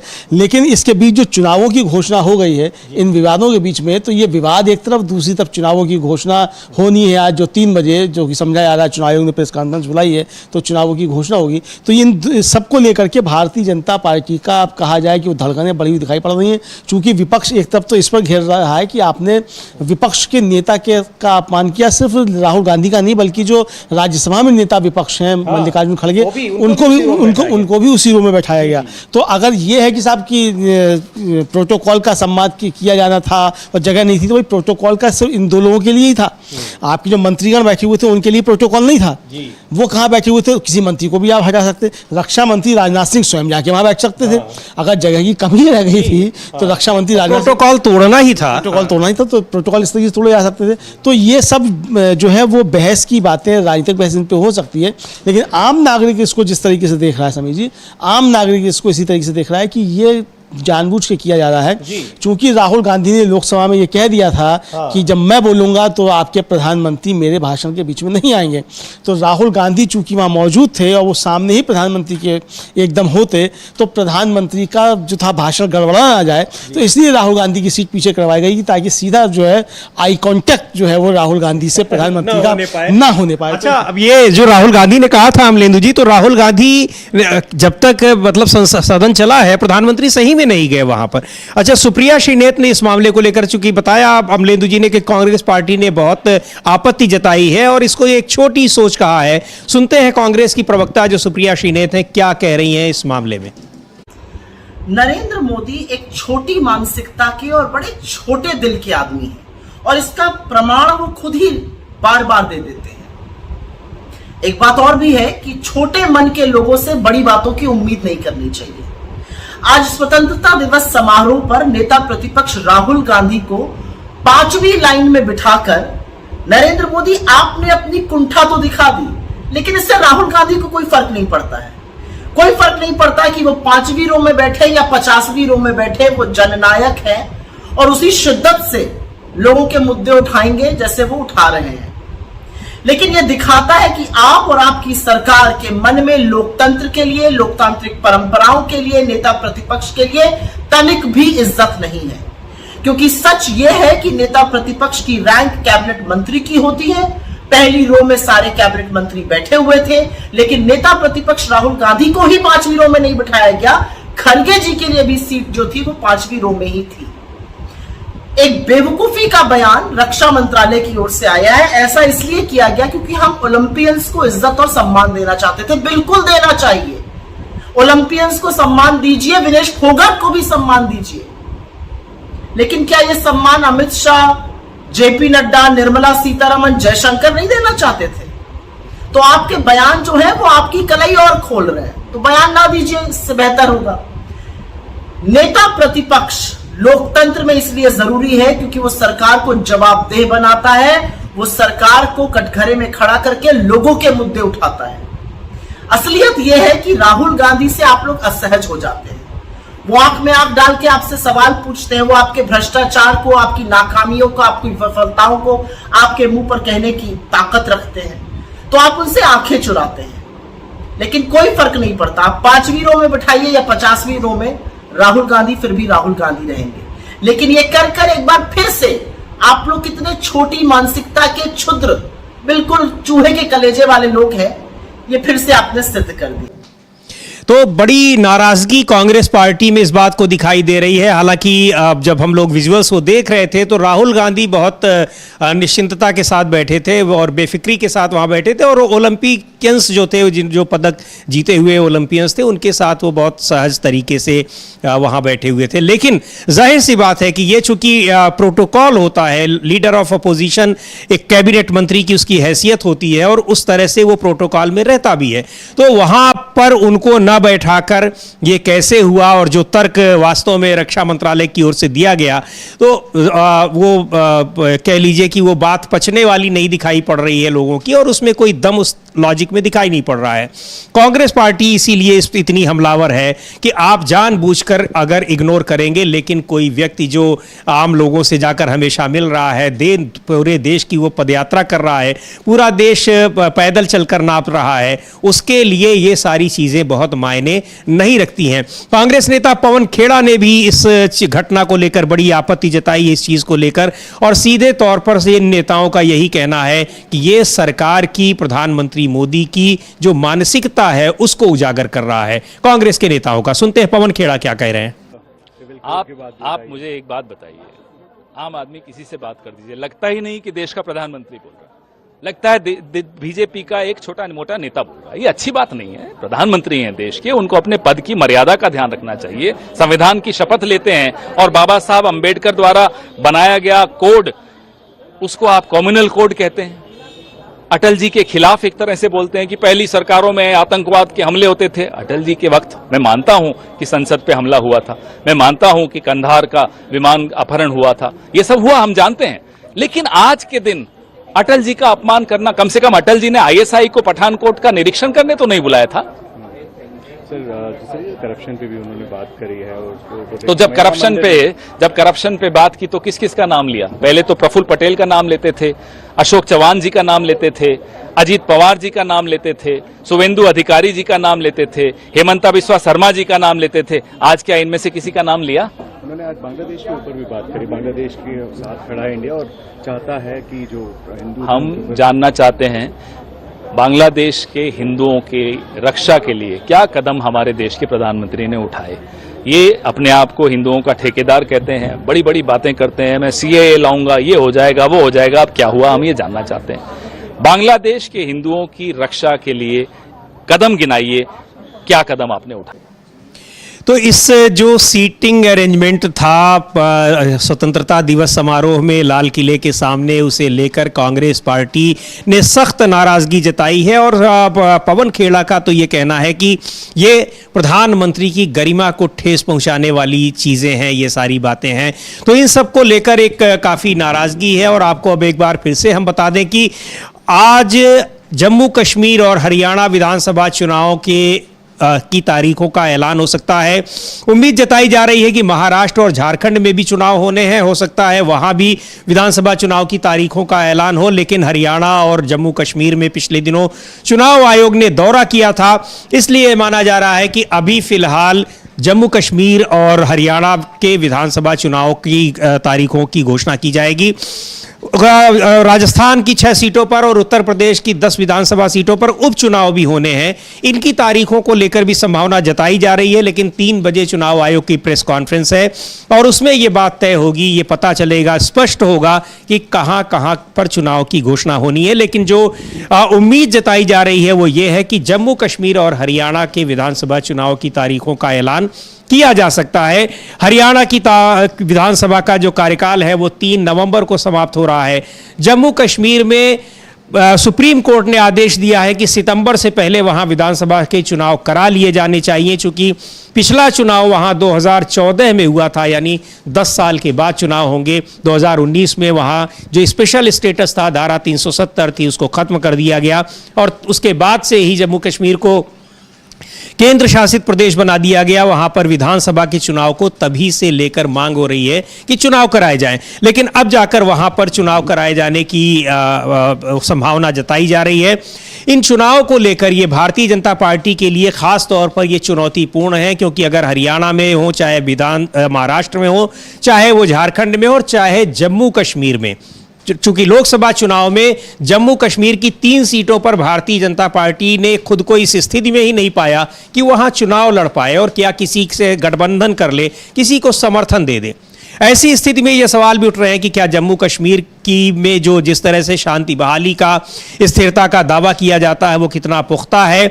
इस मामले में और कुछ जानकारियां हैं, इनपुट्स हैं, क्या वहां पर चुनौतियां हैं। अमलेंदु जी कुछ इस पर बताएं आप। और जम्मू कश्मीर में अगर हम बात करते हैं तो जिस तरह से पिछले खासतौर से चुनाव के बाद, लोकसभा चुनाव परिणाम के बाद से वहां लगातार जैसे हमले हो रहे हैं, चाहे वहां पर ये इनकाउंटर्स हो रहे हैं, मुठभेड़ें हो रही हैं, इन सारी चीजों को देखकर क्या लगता है कि वहां शांति बहाली का, स्थिरता का जो दावा है केंद्र सरकार का, वो कितना पुख्ता है?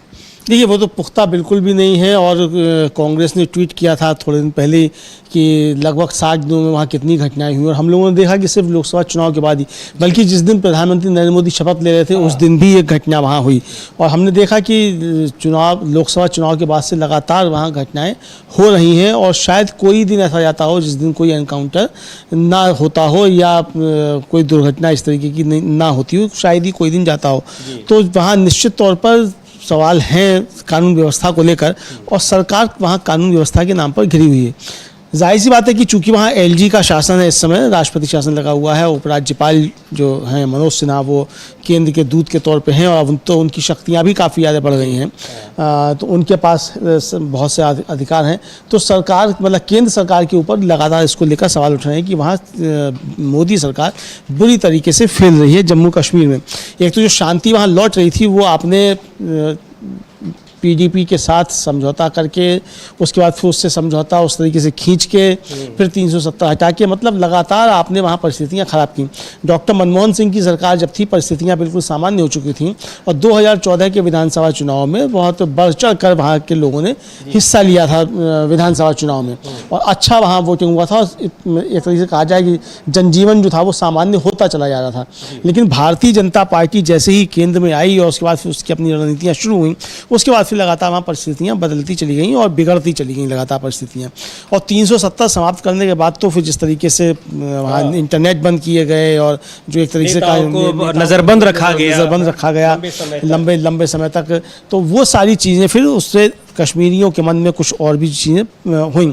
तो अब वहाँ क्या परिस्थितियाँ हैं, जनता वहाँ क्या सोच रही है, किसके पक्ष में है, किसके पक्ष में नहीं है, ये तो वहाँ का जब चुनाव होगा तब मालूम पड़ेगा। लेकिन भारतीय जनता पार्टी की धड़कनें बढ़ी हुई हैं, और धड़कन इसलिए बढ़ी हुई हैं क्योंकि उसके सामने दिक्कतें आ रही हैं। अभी खबर ये आई है संजीव जी, अभी उसकी मैं पुष्टि नहीं कर सकता हूँ, अभी देखूँगा तब बताऊँगा, कि आज चुनाव की घोषणा होनी है, चुनाव की तारीखों की, और कल ही वहाँ पुलिस के कई बड़े अधिकारियों के तबादले हुए हैं।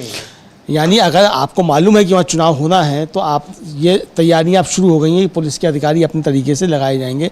इधर एक खबर सोशल मीडिया पे बहुत वायरल हो रही है कि उत्तर प्रदेश में जिन 10 सीटों पे उपचुनाव होने हैं, उन जिलों में जो पसंदीदा अफसरों को लगाया जा रहा है और एक जाति विशेष के अफसरों को वहाँ से हटाया जा रहा है। तो इस तरीके की खबरें भी आ रही हैं। तो यानी कि जो उत्तर प्रदेश के लोगों ने, जो भारतीय जनता पार्टी के जो लोग थे, उन्होंने आरोप लगाया था कि हम प्रशासन की वजह से हारे, कि प्रशासन ने मदद नहीं की, तो क्या प्रशासन की वजह से ही भारतीय जनता पार्टी जीतती है कि प्रशासन अगर मदद नहीं करेगा तो भारतीय जनता पार्टी हार जाएगी? तो जम्मू कश्मीर में ये तबादले जो अफसरों के, क्या ये भी प्रशासन की मदद के तौर पे देखा जाए इसको? ये आने वाला समय बताएगा। बिल्कुल, अगर ठीक चुनाव के ऐलान से पहले इस तरह से हो रहा है तो निश्चित तौर पर ये आरोप जो है, उन आरोपों की पुष्टि एक तरह से हो ही जाती है। चुनाव को लेकर जो संभावना जताई जा रही है कि जम्मू कश्मीर और हरियाणा में विधानसभा चुनाव की तारीखों का ऐलान हो सकता है, उस पर कांग्रेस नेता पवन खेड़ा ने कुछ कहा है। क्या कह रहे हैं उसको हम सुनते हैं। तड़के 3 बजे विधानसभा चुनावों का ऐलान करने वाला है। उम्मीद की जा रही है कि आज की जो घोषणा होगी वो जम्मू कश्मीर और हरियाणा के चुनावों की तारीखों का आज ऐलान किया। कल ही तो प्रधानमंत्री ने 1 नेशन 1 इलेक्शन बोला था, तो अभी ये 4 भी इकट्ठे नहीं कर पा रहे। मुझे हैरानी हुई है सुनकर। मुझे पूरी उम्मीद है कि 4 की इकट्ठे घोषणा होगी। सर,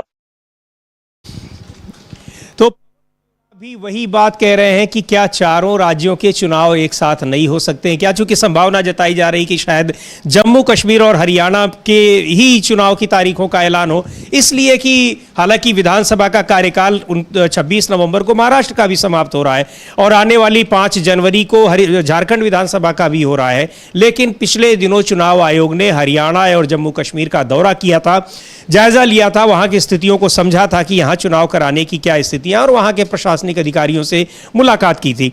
लेकिन एक बड़ा सवाल उठा रहे हैं पवन खेड़ा कि जब 1 नेशन 1 इलेक्शन की बात होती है तो क्या 4 राज्यों के चुनाव भी एक साथ नहीं कराए जा सकते? अगर ऐसा होता है कि केवल 2 ही राज्यों में चुनाव की तारीखों का ऐलान हो, तो आज ये संभावना जताई जा रही है कि चुनाव आयोग 2 राज्यों में चुनाव की घोषणा कर सकता है।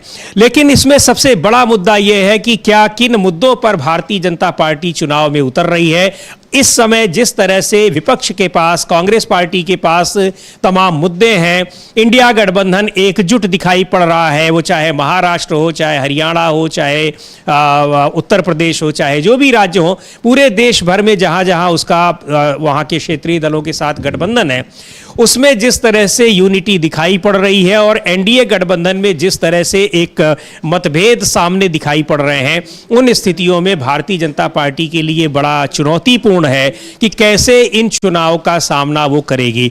पिछले दिनों खासतौर से महाराष्ट्र में जिस तरह के चुनावी सर्वे आए, उनमें यह बताया जा रहा है कि वहां भारतीय जनता पार्टी के लिए अनुकूल स्थितियां नहीं है। उसके गठबंधन के सहयोगी दल भी उससे अलग होने की कोशिशों में लगे हुए हैं और कई मुद्दे ऐसे हैं। सबसे बड़ा मुद्दा यह भी है कि जो भी लोग प्रधानमंत्री नरेंद्र मोदी या फिर केंद्र सरकार के खिलाफ या उनकी नीतियों के खिलाफ बोलते हैं, उनके खिलाफ जांच एजेंसियों की कार्रवाइयां होती हैं। इन कार्रवाइयों को लेकर जो पिछले दिनों राहुल गांधी ने कहा था कि वो जब तक उनके खिलाफ भी कार्रवाई की कोशिश हो रही है। लोकसभा में उन्होंने ये भी बात कही थी कि जब तक वो यहाँ, जब तक सदन चलेगा और मैं रहूंगा तो प्रधानमंत्री नरेंद्र मोदी यहां नहीं आएंगे। इस तरह की बातें और उसके बाद कुछ घटनाएं ये दिखाती हैं कि कहीं न कहीं विपक्ष के इन आरोपों की पुष्टि होती दिख रही है।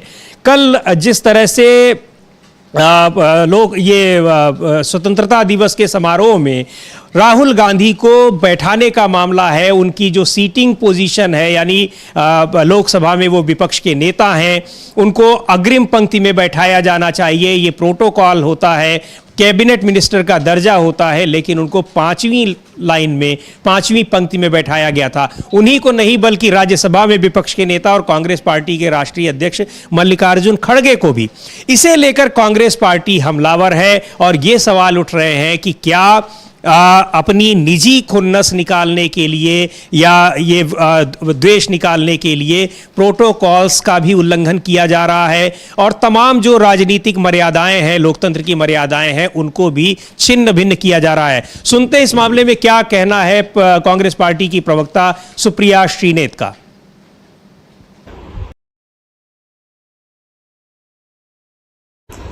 नरेंद्र मोदी एक छोटी मानसिकता के और बड़े छोटे दिल के आदमी हैं और इसका प्रमाण वो खुद ही बार बार दे देते हैं। एक बात और भी है कि छोटे मन के लोगों से बड़ी बातों की उम्मीद नहीं करनी चाहिए। आज स्वतंत्रता दिवस समारोह पर नेता प्रतिपक्ष राहुल गांधी को 5वीं लाइन में बिठाकर नरेंद्र मोदी आपने अपनी कुंठा तो दिखा दी, लेकिन इससे राहुल गांधी को कोई फर्क नहीं पड़ता है। कोई फर्क नहीं पड़ता कि वो 5वीं रो में बैठे या 50वीं रो में बैठे, वो जननायक है और उसी शिद्दत से लोगों के मुद्दे उठाएंगे जैसे वो उठा रहे हैं। लेकिन यह दिखाता है कि आप और आपकी सरकार के मन में लोकतंत्र के लिए, लोकतांत्रिक परंपराओं के लिए, नेता प्रतिपक्ष के लिए तनिक भी इज्जत नहीं है। क्योंकि सच यह है कि नेता प्रतिपक्ष की रैंक कैबिनेट मंत्री की होती है। पहली रो में सारे कैबिनेट मंत्री बैठे हुए थे, लेकिन नेता प्रतिपक्ष राहुल गांधी को ही 5वीं रो में नहीं बिठाया गया। खड़गे जी के लिए भी सीट जो थी वो 5वीं रो में ही थी। एक बेवकूफी का बयान रक्षा मंत्रालय की ओर से आया है। ऐसा इसलिए किया गया क्योंकि हम ओलंपियंस को इज्जत और सम्मान देना चाहते थे। बिल्कुल देना चाहिए, ओलंपियंस को सम्मान दीजिए, विनेश फोगाट को भी सम्मान दीजिए। लेकिन क्या यह सम्मान अमित शाह, जेपी नड्डा, निर्मला सीतारमण, जयशंकर नहीं देना चाहते थे?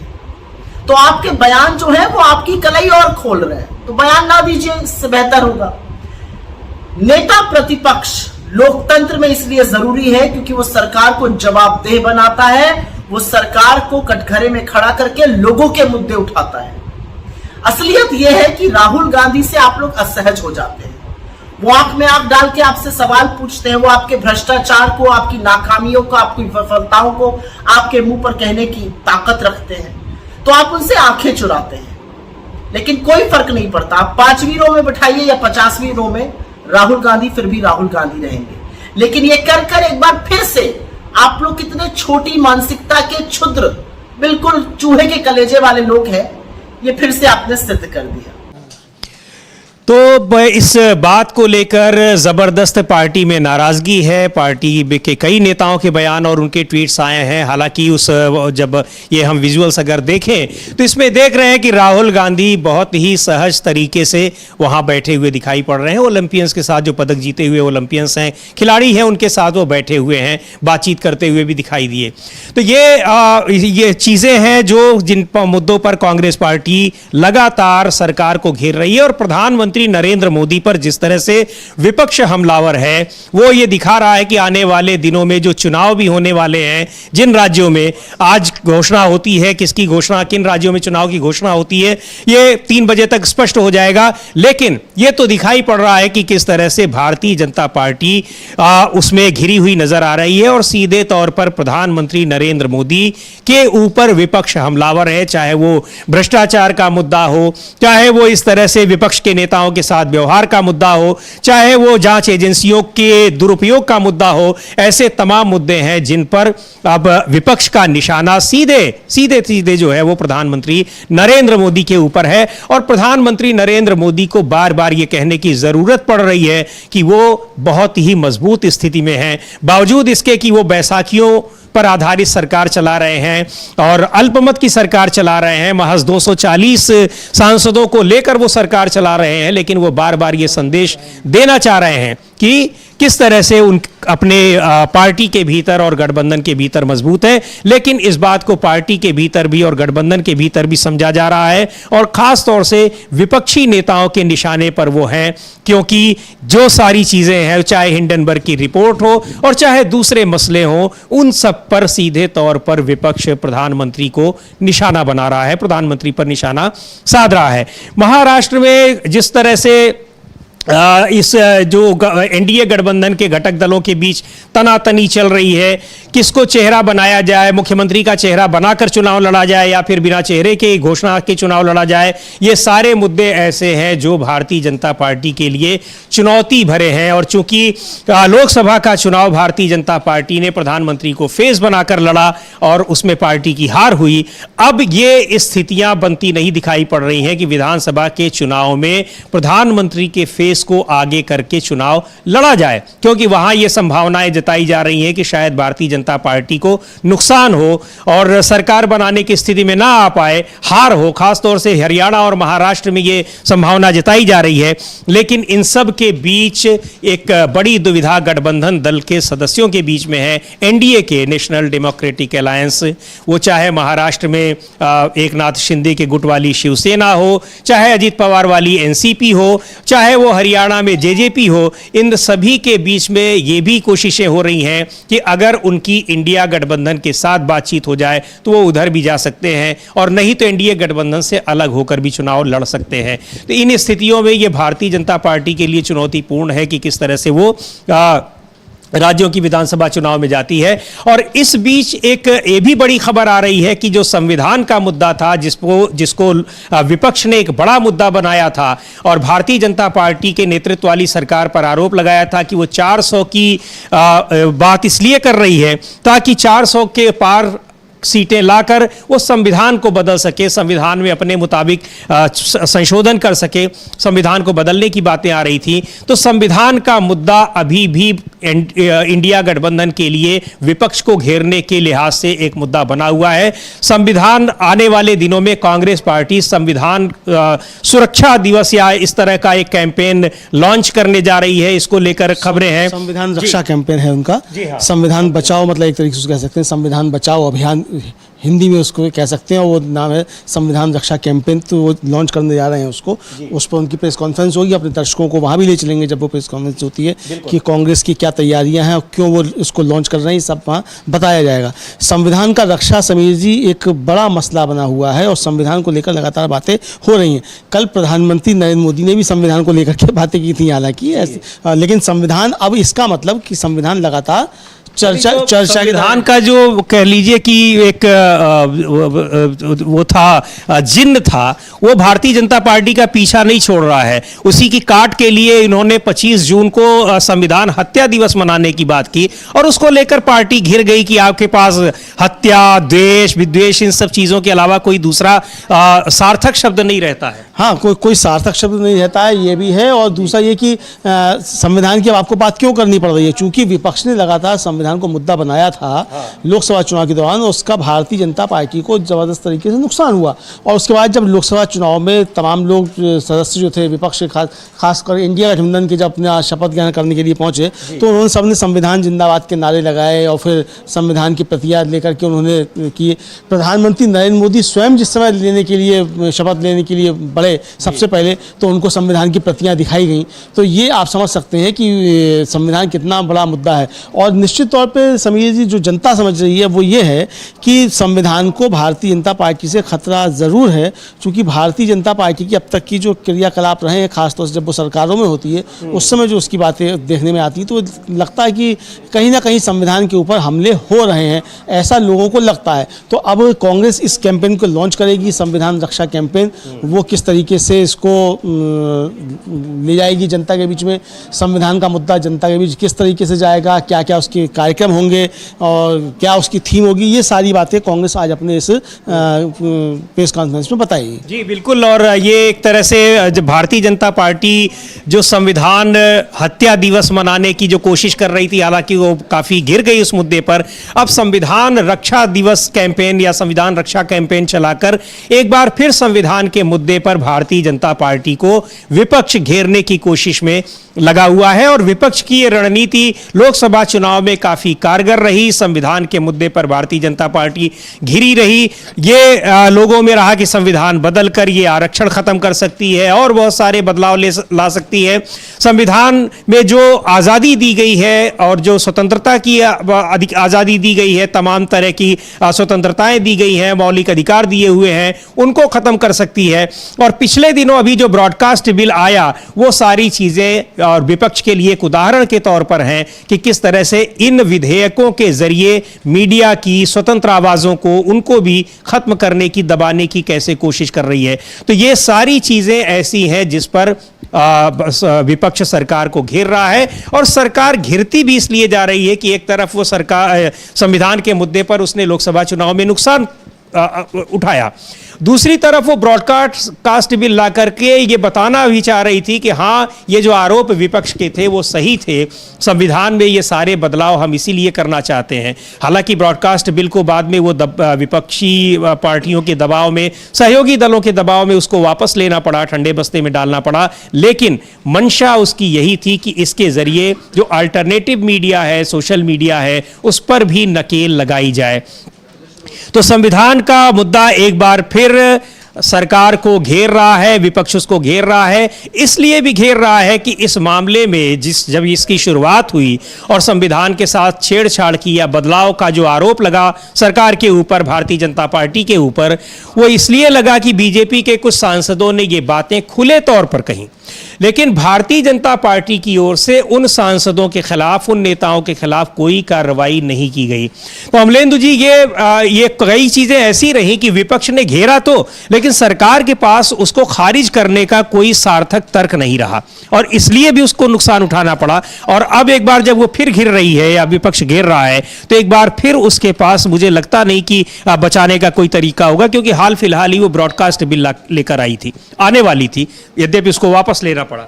जी, ब्रॉडकास्ट बिल इसीलिए लाया जा रहा था समीर जी, ताकि किसी तरीके से आवाज़ों को जो उठ रही है, सरकार के खिलाफ आवाज़ें उठ रही हैं या जो अभिव्यक्ति की स्वतंत्रता है उस पर अंकुश लगाया जाए, इसलिए ब्रॉडकास्ट बिल लाया जा रहा था। लेकिन विपक्ष के सवालों के जवाब नहीं हैं और ये ब्रॉडकास्ट बिल भी था वो संविधान के ऊपर ही हमला था, चूँकि हमारा संविधान जो है अभिव्यक्ति की आज़ादी हमको प्रदान करता है और ये अधिकार देता है कि आप सरकार से भी सवाल उठाएं और जिससे चाहें आप उस पर सवाल उठाएं और अपनी बात आप खुलकर कहें। तो जो ब्रॉडकास्ट बिल था वो भी इस एक तरीके से कहा जाए वो संविधान के ऊपर हमले के तौर पे ही देखा गया। हालांकि उसको वापस लेना पड़ा, चूंकि समझ में आया कि चूंकि ये अब इसका फ़ायदा जो है वो मतलब इसको पास नहीं करा पाएंगे, अंतर विरोध काफ़ी ज़्यादा है, एनडीए के अंदर इसको लेकर हो जाएंगे, तो ये वापस करने की चीज़ें उसको वापस करना पड़ा, सरकार को वापस लेना पड़ा। तो ये जो चल रहा है पूरे देश के अंदर इस समय, जो भी समीर देखा जा रहा है, वो साफ तौर पे समझा जा सकता है कि किस तरीके से भारतीय जनता पार्टी की कार्यप्रणाली है और संविधान के मामले पर किस तरीके से वो घिरती हुई नज़र आ रही है। और आज जो कांग्रेस का ये कैंपेन है, जो संविधान रक्षा कैंपेन जो है या संविधान बचाओ अभियान इसको कह सकते हैं, तो ये आज जो लॉन्च होगा ये कब से कब तक चलेगा ये सब बताया जाएगा, कांग्रेस बताएगी अपनी प्रेस कॉन्फ्रेंस में, तो हम ले चलेंगे अपने दर्शकों को जब वो प्रेस कॉन्फ्रेंस होगी कि कांग्रेस क्या इस पर तैयारी कर रही है। लेकिन संविधान एक बड़ा मुद्दा चुनाव के दौरान था और चुनाव के बाद भी संविधान बड़ा मुद्दा बना हुआ है। यानी संविधान के मुद्दे पर भारतीय जनता पार्टी पर विपक्ष अभी भी हमलावर है, भारतीय जनता पार्टी संविधान के मुद्दे पर अभी भी बचाव की मुद्रा में है और इसीलिए उसको जो है कभी संविधान हत्या दिवस की बात करनी पड़ती है, कभी संविधान के आगे माथे पे लगाना पड़ता है संविधान को, प्रधानमंत्री को जा कर के। यानी कि संविधान ने ये तो समझा दिया समीर जी, एक तरीके से समझा जाए कि यहाँ कोई भी संविधान से ऊपर नहीं है और संविधान के साथ जो छेड़छाड़ करने की कोशिश करेगा उसको जनता सबक सिखा देगी। मुझे लगता है कि ये भाव लोगों की समझ में आ जाना चाहिए। जी बिल्कुल, और ये सारे उदाहरण कुछ ऐसे हैं जिस पर विपक्ष उनको एक घेरने की कोशिश कर रहा है और उसके पास घेरने के मौके भी हैं। जैसा अभी अमलेंदु जी कह रहे थे कि जो ब्रॉडकास्ट बिल था जिसे जोर शोर से लाने की कोशिश में लगी हुई थी सरकार, लेकिन वो विपक्ष के दबाव में, विरोध में ये पता लग गया कि ये सीधे सीधे इसमें जो घिरेगी सरकार वो यही होगा कि संविधान के साथ छेड़छाड़ कर रही है, संविधान में जो अधिकार दिए गए हैं उनके साथ ये खिलवाड़ कर रही है, या फिर कुछ ऐसी उन चीज़ों पर ये प्रहार करना चाह रही है जो संविधान की मूलभूत चीज़ें हैं, जो लोगों को अधिकार मिले हैं। जी अमलेंदु कुछ कह रहे हैं? ये दिल्ली में लॉन्च होगा, दिल्ली की 70 कॉन्स्टिट्यूंसी में लॉन्च होगा, सभी 70 कॉन्स्टिट्यूंसी में। दिल्ली में अभी संविधान रक्षक कैंपेन इसका नाम दिया गया है। अजय माकन जो है वो शायद प्रेस कॉन्फ्रेंस करेंगे कांग्रेस की तरफ से इसको लॉन्च करते हुए, तब देखेंगे हम लोग क्या करते हैं। और इधर जो उपचुनाव की तैयारियां शुरू हो रही हैं उस पर भी बातचीत देखते हैं। अब अखिलेश यादव कुछ कह रहे हैं, उनका क्या कहना है? उपचुनाव की तारीखें उपचुनाव जब भी आएगा जनता भारतीय जनता पार्टी को हराएगी। ये अधिकारियों के माध्यम से चुनाव जीतना चाहते हैं, अधिकारियों को हटाना, अधिकारियों की पोस्टिंग करना, अपने मनमर्जी जो उनके लिए बूथ का काम करें अधिकारी उनको पोस्ट कर देना, इसकी शिकायत समाजवादी पार्टी चुनाव आयोग को करेगी। तो ये चुनाव को लेकर अखिलेश यादव जो 10 सीटों पर उत्तर प्रदेश में विधानसभा के उपचुनाव होने हैं और उन्हें उससे ठीक पहले अधिकारियों के ट्रांसफर, पोस्टिंग और कुछ खास अधिकारियों को हटाना, कुछ खास अधिकारियों को वहां भेजना, ये सब जो चीज़ें चल रही हैं उस पर प्रतिक्रिया दे रहे थे। ये खबरें आई कि ये आदेश आया है कि वहां पर कुछ खास जातियों के जो अधिकारी हों उनको वहां न डिप्यूट किया जाए। तो ये बहुत सारी चीज़ें हैं, लेकिन संविधान का एक अब ऐसा मुद्दा बन गया है जिसने लोकसभा में भारतीय जनता पार्टी को काफी नुकसान पहुंचाया, एनडीए सरकार को नुकसान पहुंचाया। और अब उस मुद्दे पर, संविधान के मुद्दे पर कांग्रेस पार्टी आगे भी भारतीय जनता पार्टी को घेरने की कोशिश में लगी हुई है। संविधान रक्षक कैंपेन एक चलाने की तैयारी है। थोड़ी देर में उसकी कांग्रेस पार्टी की प्रेस कॉन्फ्रेंस होने वाली है, जिसमें इस बात की घोषणा की जाएगी कि इस कैंपेन को कैसे चलाना है, कहां चलाना है और क्या उसका तरीका होगा, क्या उसकी रणनीति होगी। लेकिन संविधान का एक मुद्दा अब भारतीय जनता पार्टी के गले की फांस आगे भी बना रहेगा, बनने जा रहा है, यह तय हो गया है। उसके पीछे तमाम उदाहरण भी इस तरह से दिए जा रहे हैं और वो उदाहरण भारतीय जनता पार्टी की तरफ से ही मिल रहे हैं, जैसे ब्रॉडकास्ट बिल को लाने का प्रयास करना, प्रसारण विधेयक के जरिए जो अल्टरनेटिव मीडिया है, सोशल मीडिया है, ओटीटी प्लेटफॉर्म्स हैं, उन पर नकेल लगाने की तैयारी थी, उसका विरोध। उसके अलावा भारतीय जनता पार्टी के जिन नेताओं की ये बयान आए थे चुनाव से पहले कि भारतीय जनता पार्टी संविधान को बदलने की कोशिश कर रही है, इसलिए वो चाहती है कि उसकी 400 सीटें आए, उन इस तरह के बयान देने वाले नेताओं के खिलाफ कोई कार्रवाई न होना, ये सारी चीजें बताती हैं कि भारतीय जनता पार्टी के ऊपर ये आरोप जो लगे थे वो बेबुनियाद नहीं थे। जी अब आरोप तो अपनी जगह है, लेकिन जनता ने जो उसको समझा समझिए। सबसे बड़ी बात यह कि सत्ता पक्ष और विपक्ष, जाहिर बात है राजनीतिक दल है, एक दूसरे ऊपर आरोप प्रत्यारोप लगाते रहेंगे, लेकिन वो उन आरोप प्रत्यारोप को जनता किस तरीके से ले रही है, ये महत्वपूर्ण बात है। भारतीय जनता पार्टी ने, खासतौर से प्रधानमंत्री नरेंद्र मोदी ने कांग्रेस के ऊपर जो आरोप लगाए चुनाव के दौरान, और उसकी साहब की उनका मैनिफेस्टो है, उसमें मुस्लिम लीग दिखाई पड़ता है, जब उनको मुस्लिम लीग उनके उसमें दिखाई पड़ने लगी, तो इस तरीके यानी प्रधानमंत्री ने जो आरोप लगाए थे या भारतीय जनता पार्टी ने जो आरोप लगाए थे उनको जनता ने नकार दिया, और जो विपक्ष ने भारतीय जनता पार्टी के आरोप लगाए, जनता ने उन आरोपों को सच मान लिया। तो आरोप प्रत्यारोप अपनी जगह है, सवाल यह है कि जनता किसको स्वीकार कर रही है। तो जनता ने विपक्ष के आरोपों को सही माना, भारतीय जनता पार्टी के आरोपों को गलत माना। तो ये समझ में कारण थे जो ये दिख रहे हैं कि जो नेताओं के ने ये बयान दिए उनके खिलाफ कार्रवाई नहीं हो रही है और आप लोगों की जो अभिव्यक्ति की स्वतंत्रता है उस पर हमला करना चाहते हैं। जी बिल्कुल, अभिव्यक्ति की स्वतंत्रता पे हमला करना चाहते हैं आप। जो डिसेंट्स वॉइसेस हैं, जो आपसे कहा जाए एक तरीके से जो आवाज़ें आपकी समर्थन में नहीं आपको दिखाई पड़ती हैं, या जो सवाल पूछने वाले हैं, आप उनको किसी तरीके से कुचलना चाहते हैं। तो ये संदेश गया लोगों के अंदर, और ये गया कि ये संविधान बदलेंगे, ये संविधान भी बदलना चाहते हैं, और संविधान बदलेंगे तो ये लोकतंत्र भी खत्म करेंगे। ये संदेश जनता के बीच में गया, इसका नुकसान भारतीय जनता पार्टी को काफ़ी ज़्यादा हुआ समीर जी। जी बिल्कुल, और अब 4 राज्यों के चुनाव, विधानसभा चुनाव की घोषणा होने वाली है। हालांकि माना जा रहा है कि आज की जो चुनाव आयोग की प्रेस कॉन्फ्रेंस है उसमें जम्मू कश्मीर और हरियाणा विधानसभा चुनाव की घोषणा होगी, क्योंकि पिछले दिनों इन दोनों राज्यों में चुनाव आयोग ने दौरा किया था। लेकिन यह भी कहा जा रहा है कि आखिर महाराष्ट्र और झारखंड में चुनाव की घोषणा क्यों नहीं होगी। अगर नहीं होगी तो यह भी बड़ा सवाल उठेगा, क्योंकि हरियाणा विधानसभा का कार्यकाल 3 नवंबर को खत्म हो रहा है और महाराष्ट्र विधानसभा का कार्यकाल जो है वो 26 नवंबर को खत्म हो रहा है। पवन खेड़ा ने भी उस पर सवाल उठाया है। आज जो चुनाव की घोषणा होनी है उस पर पवन खेड़ा ने कुछ कहा है, सुनते हैं एक बार। 3 बजे विधानसभा चुनावों का ऐलान करने वाला है। उम्मीद की जा रही है कि आज की जो घोषणा होगी वो जम्मू कश्मीर और हरियाणा के चुनावों की तारीखों का आज ऐलान किया। कल ही तो प्रधानमंत्री ने 1 नेशन 1 इलेक्शन बोला था, तो अभी ये 4 भी इकट्ठे नहीं कर पा रही, मुझे हैरानी हुई है सुनकर।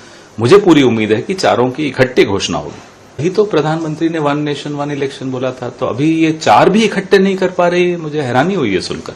मुझे पूरी उम्मीद है कि 4 की इकट्ठे घोषणा होगी। सर करके 3 बजे तो बड़ा सवाल उठा रहे हैं कि यहाँ 1 नेशन 1 इलेक्शन की बात हो रही है, यानी सारे देश में लोकसभा विधानसभा सारे चुनाव एक साथ कराने की बात हो रही है, लेकिन चुनाव 4 राज्यों के भी एक साथ नहीं करा पा रहे हैं अमलेंदु जी। तो ये बड़ा सवाल उठा रहे हैं, और अगर वास्तव में घोषणा नहीं होती है, केवल हरियाणा और जम्मू कश्मीर की ही होती है, जिसकी पूरी संभावना दिख रही है, तो ये एक अलग एक चैलेंज या कह लीजिए कि जो विपक्ष का दबाव होगा वो सरकार पर होगा। हाँ बिल्कुल, सरकार पे विपक्ष का दबाव होगा। और समीर जी, अगर एक साथ चुनाव की घोषणा नहीं होती है तो ये भी एक नैरेटिव बनेगा कि जहाँ चुनाव की घोषणा नहीं हो रही है वहाँ भारतीय जनता पार्टी की हालत क्या खस्ता है, जो इस वजह से वहाँ चुनाव की घोषणा नहीं हो रही है। अब देखना ये है कि चुनाव आयोग क्या घोषणा करता है। अभी सब कयास हैं कि ये 2 राज्यों में होगी कि 4 राज्यों में होगी, हो सकता है सब जगह हो जाए।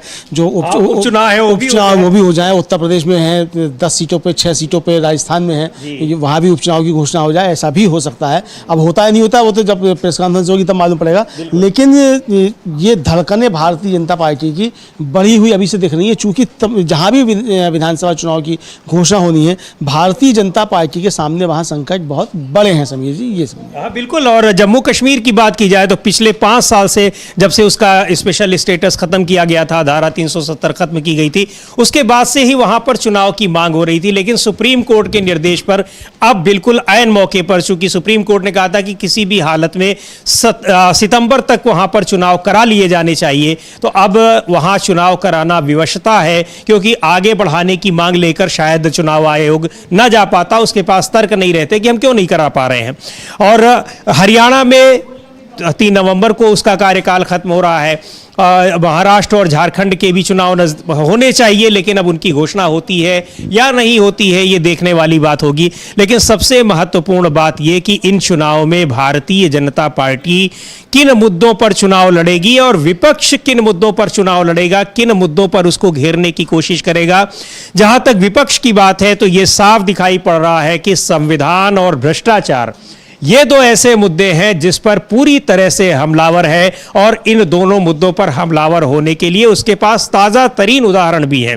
चाहे वो भ्रष्टाचार के मामले में हिंडनबर्ग की रिपोर्ट हो, और चाहे संविधान कोई रक्षा का जो दिवस मनाने की या उसका कैंपेन शुरू करने जा रही है कांग्रेस पार्टी, तो संविधान को लेकर वो जिस तरह से एक अभी खबर आई कि ब्रॉडकास्ट बिल को वापस लिया जा रहा है, ये सारी चीजें ऐसी हैं जो सरकार को कहीं न कहीं घेर रही हैं। और विपक्ष जिस तरह से घेर रहा है तो वो बहुत ही पुख्ता तरीके से उसको ये कुछ उदाहरण भी मिल जा रहे हैं। जी बिल्कुल। और विपक्ष देखिए जिन मसलों को घेर रहा है, विपक्ष ऐसा नहीं है कि सिर्फ आरोप लगा दिया और आरोप लगा के भाग गया। विपक्ष जिन मसलों को उठा रहा है उन पर टिक रहा है और उसके समर्थन में दस्तावेजी सबूत पेश कर रहा है। अब आज ही जयराम रमेश ने और एक अब जिसकी हम लोग बात कर रहे थे अमलेंदु जी की, कांग्रेस पार्टी की ये जो संविधान रक्षक कैंपेन है वो प्रेस कॉन्फ्रेंस उनकी शुरू हो गई है। तो दर्शकों को हम सीधे उस प्रेस कॉन्फ्रेंस में ले चलेंगे और सुनेंगे कि क्या कह रहे हैं वहां पर, और क्या कैंपेन किस तरह से वो शुरू करने वाली है कांग्रेस पार्टी। क्या इस कैंपेन में होगा संविधान रक्षक कैंपेन, इसका नाम भी बहुत इस तरह से दिया हुआ है कि संविधान को बचाना है। जी बिल्कुल। संविधान रक्षक कैंपेन, यानी कि मुझे जो लगता है वो ये लगता है कि संविधान की रक्षा के लिए कुछ वॉलेंटियर तैयार किए जाएंगे जो इस संदेश को लेकर जाएंगे। शायद शुरू हो गई ये प्रेस कॉन्फ्रेंस, सीधे चलते हैं कांग्रेस पार्टी की प्रेस कॉन्फ्रेंस। अजय माकन बैठे हुए हैं और रक्षक अभियान की शुरुआत हम लोग करने जा रहे हैं, और ये पूरे देश के अंदर जो हमने ये अभियान चलाया, आज से 26 नवंबर तक 100 दिन का ये अभियान है, उसकी शुरुआत आज हम करने जा रहे हैं। और दिल्ली